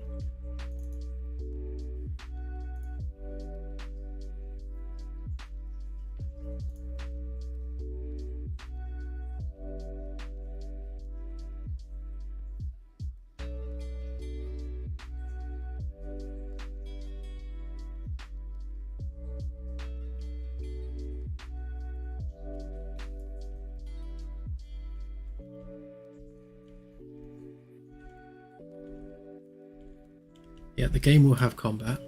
It's not the focus of the game, but it will have combat.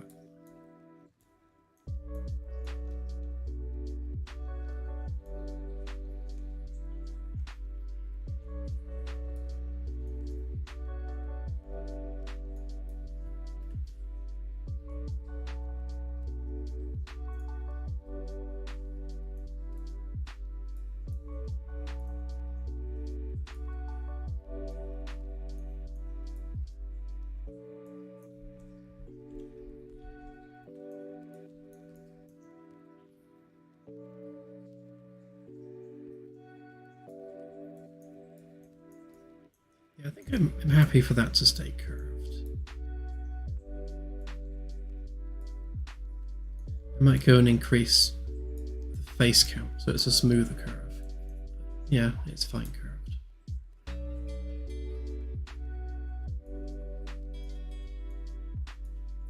To kind of work out where that needs to connect to there.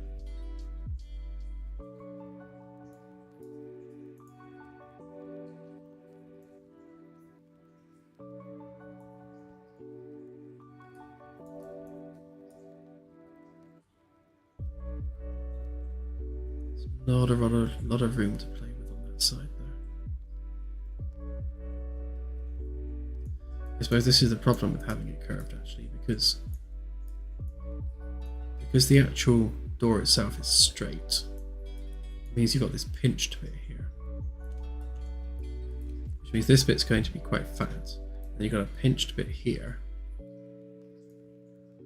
So maybe keep it curved on the front and then keep it straight at the back. It's probably easier.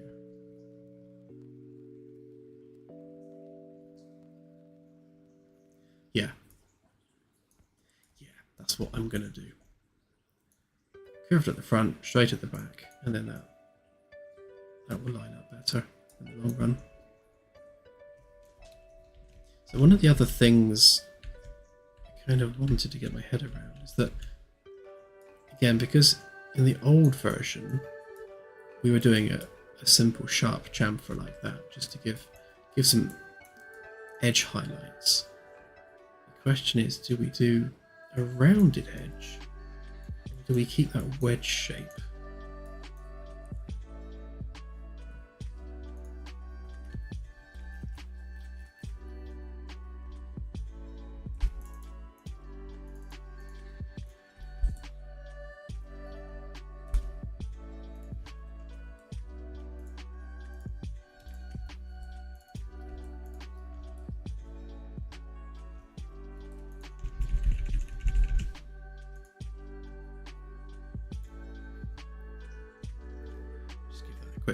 save before I do some chamfering, because that's high crash likelihood activity.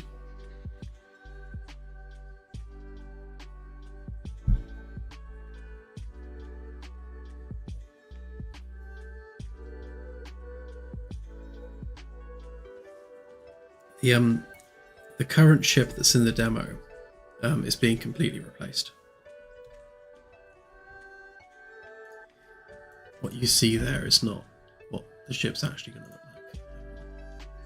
Quickly fire this up a sec to show you.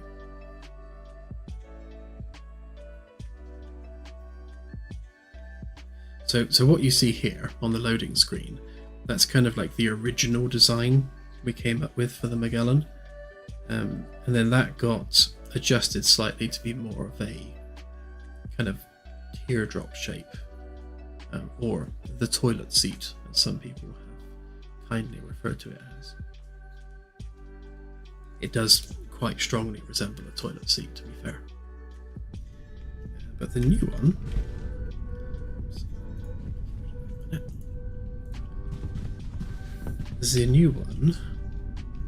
in the wrong chair.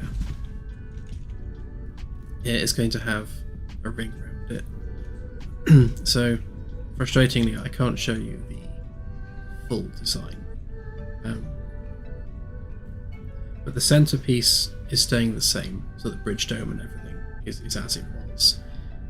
C deck is now completely different. So a C deck is this kind of cross-shaped bit on top, and then the fore and aft D and E decks are completely different, and they're extended all the way out to the front. So it's no longer a saucer in inverted commas. It is now an Alcubierre ring ship.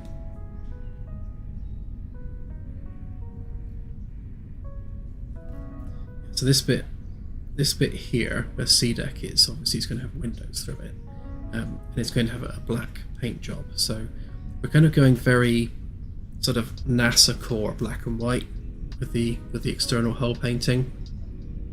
So wherever there's exposed hardware, it's going to have a black paint job around the exposed hardware, with the actual paneling itself being white.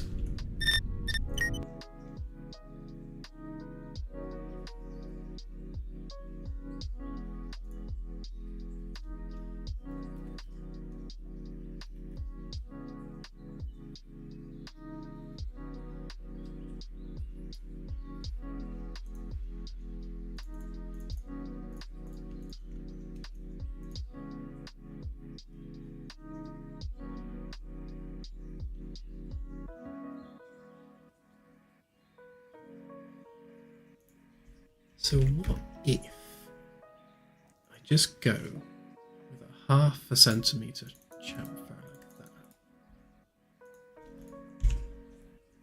And then maybe on this one, as an example, I will do 0.5, which is what it was originally, which is the same as this. And then maybe if we do a kind of like 0.1, maybe 0.2 on top of that.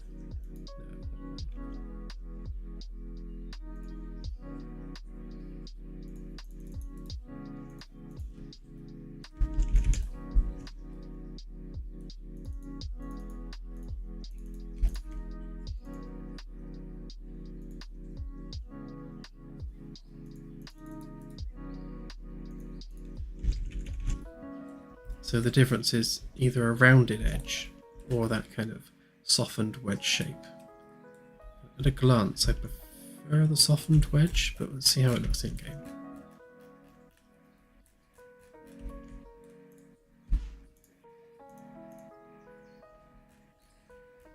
So ring 0, framework B deck.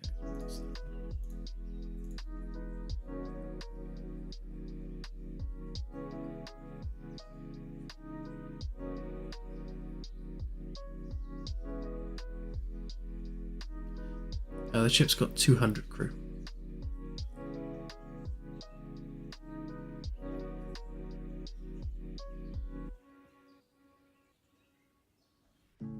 Yeah, one of my favourite new features actually of CDEC. If I turn on this super light, that one, is we're going to have these stairwells on each side, which also have a seating area. So if you imagine chairs and tables here, maybe like a nice tasteful glass barrier going around it. Obviously windows all the way along there, and windows all the way along there. A nice luxurious staircase in the middle.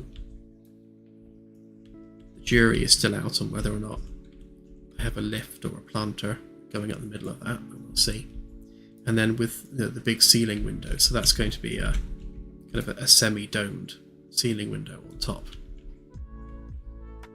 And this is each edge of CDEC. So with CDEC being predominantly science labs and things, so all these are going to be science labs. And then at the front, you're going to have the airlocks. So this corridor here and these rooms are going to be the airlocks. So here and here on both sides are these surface airlocks. So they'll have little landing pads associated with them. So CDEC as a whole is becoming quite a bit more substantial as to what it was. But I do love these wing areas at the side. I think they're going to be really cool. And I especially like the fact that you can look up and see the giant ring outside. Once this is all modelled and the glass is in and the staircase is in, I think that's going to look super impressive. Especially when it's covered in actual panels. Like the ones that aren't there. Where are they? Obviously that needs fixing. Yeah, so when it's actually covered in actual hull panels properly, I think from down here, from this vantage point, that's going to look all kinds of cool. Especially when you're at FTL, and these heat sinks, which is what these are all heat sinks on the rear side of the FTL coils. They're all going to be glowing red with the heat from the coils, so that should be quite cool too.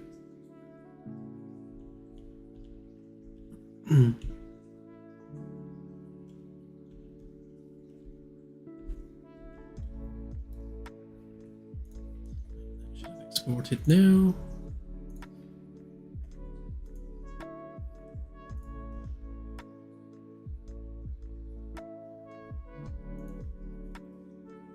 Yeah, the rings are fed by highly energized plasma, so they're going to have that kind of purplish, bluish hue to them, with energy sort of crackling around the surface.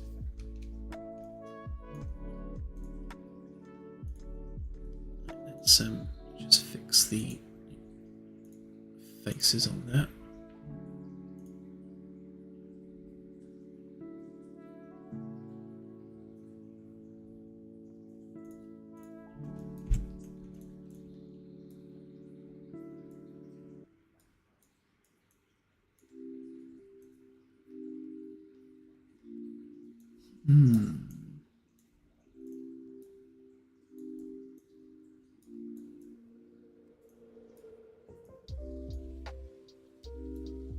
So, in all honesty, I think I prefer sort of the rounded off wedge shape over the curve.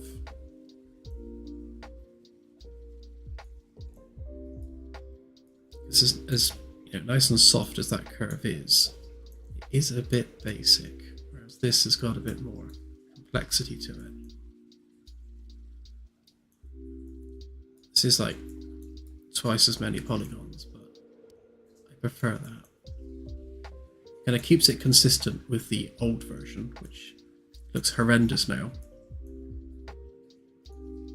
Yeah, I like the way the light picks up on that.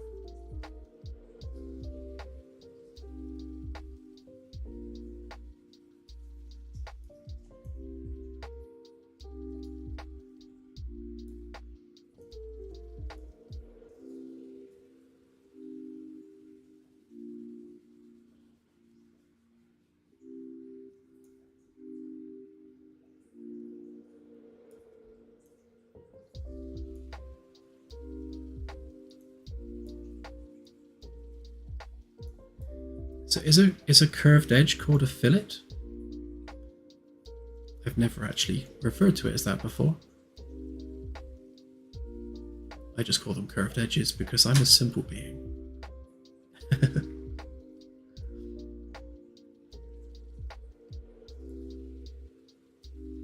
So yeah, so using correct words, the softened chamfer versus the simple fillet. I think the softened chamfer is the way to go. And that will be on the window frames too. All of which I have deleted, so I can't look at those. Yeah, I prefer that.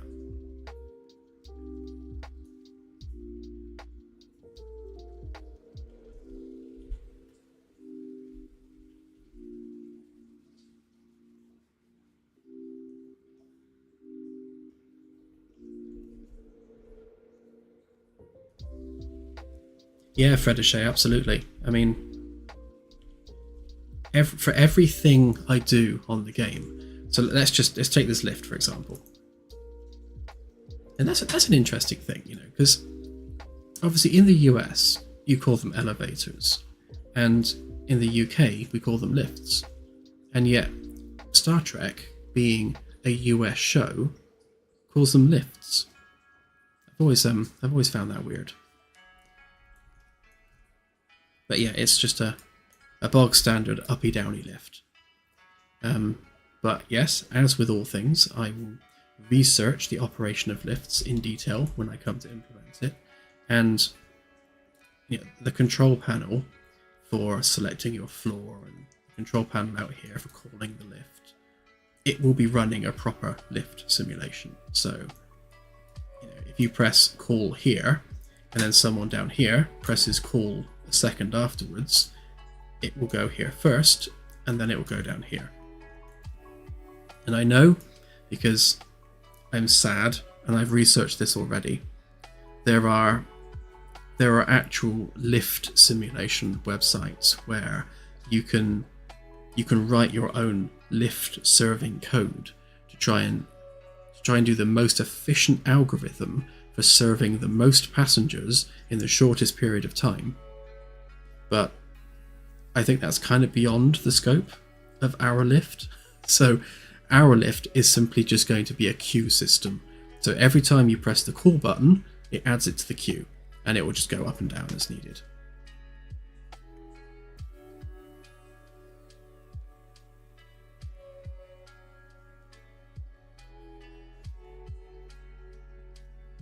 Alright, I'll back that campaign.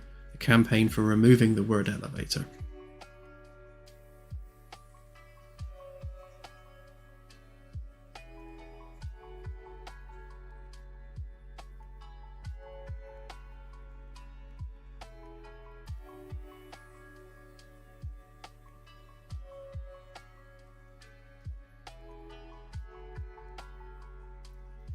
Damien, the reason we're using carpet, and it's not exclusively carpet, that's just one of the options.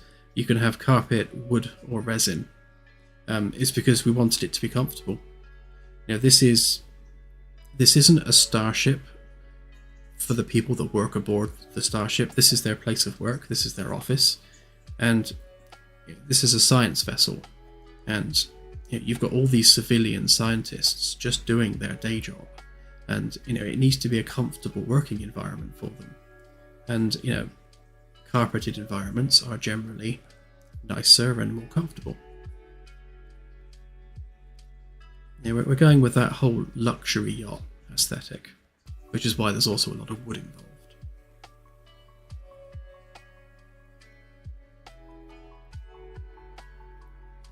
I could get behind calling it an uppy downy box.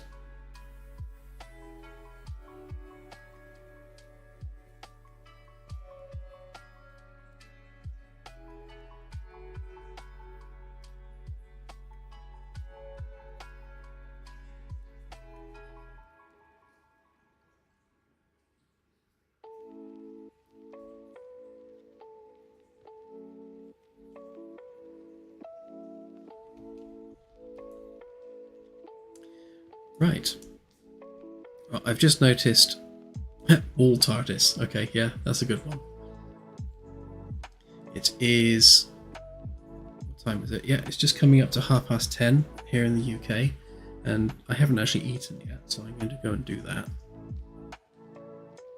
It's been about 2.25 hour stream, which is pretty good. So I shall go and have a drink, have some food, and then probably work on the sensors some more after that. So thank you once again, everyone, for joining the stream. And I hope my new microphone is better than the old one. Again, a reminder for anyone that's backed on Kickstarter and either doesn't have their dev build access yet or doesn't have their role on Discord yet, if you haven't already done so, then please either message Claire on Discord or reply to the message that got sent out on Kickstarter, and then we can grant you your roles and permissions and get you onto that dev build. I'll probably put out a new dev build in the next couple of days. There's a few bits and pieces I want to polish up, but that should be going out imminently. And I think we're looking at going with a Friday dev build cadence. I think once a week should give us enough time to at least get something new in each one to see, make it worthwhile. And yeah, I think that covers everything. Next stream, it'll be Sunday at 8 PM as always, and I look forward to seeing you there. So thanks again for watching, and bye for now.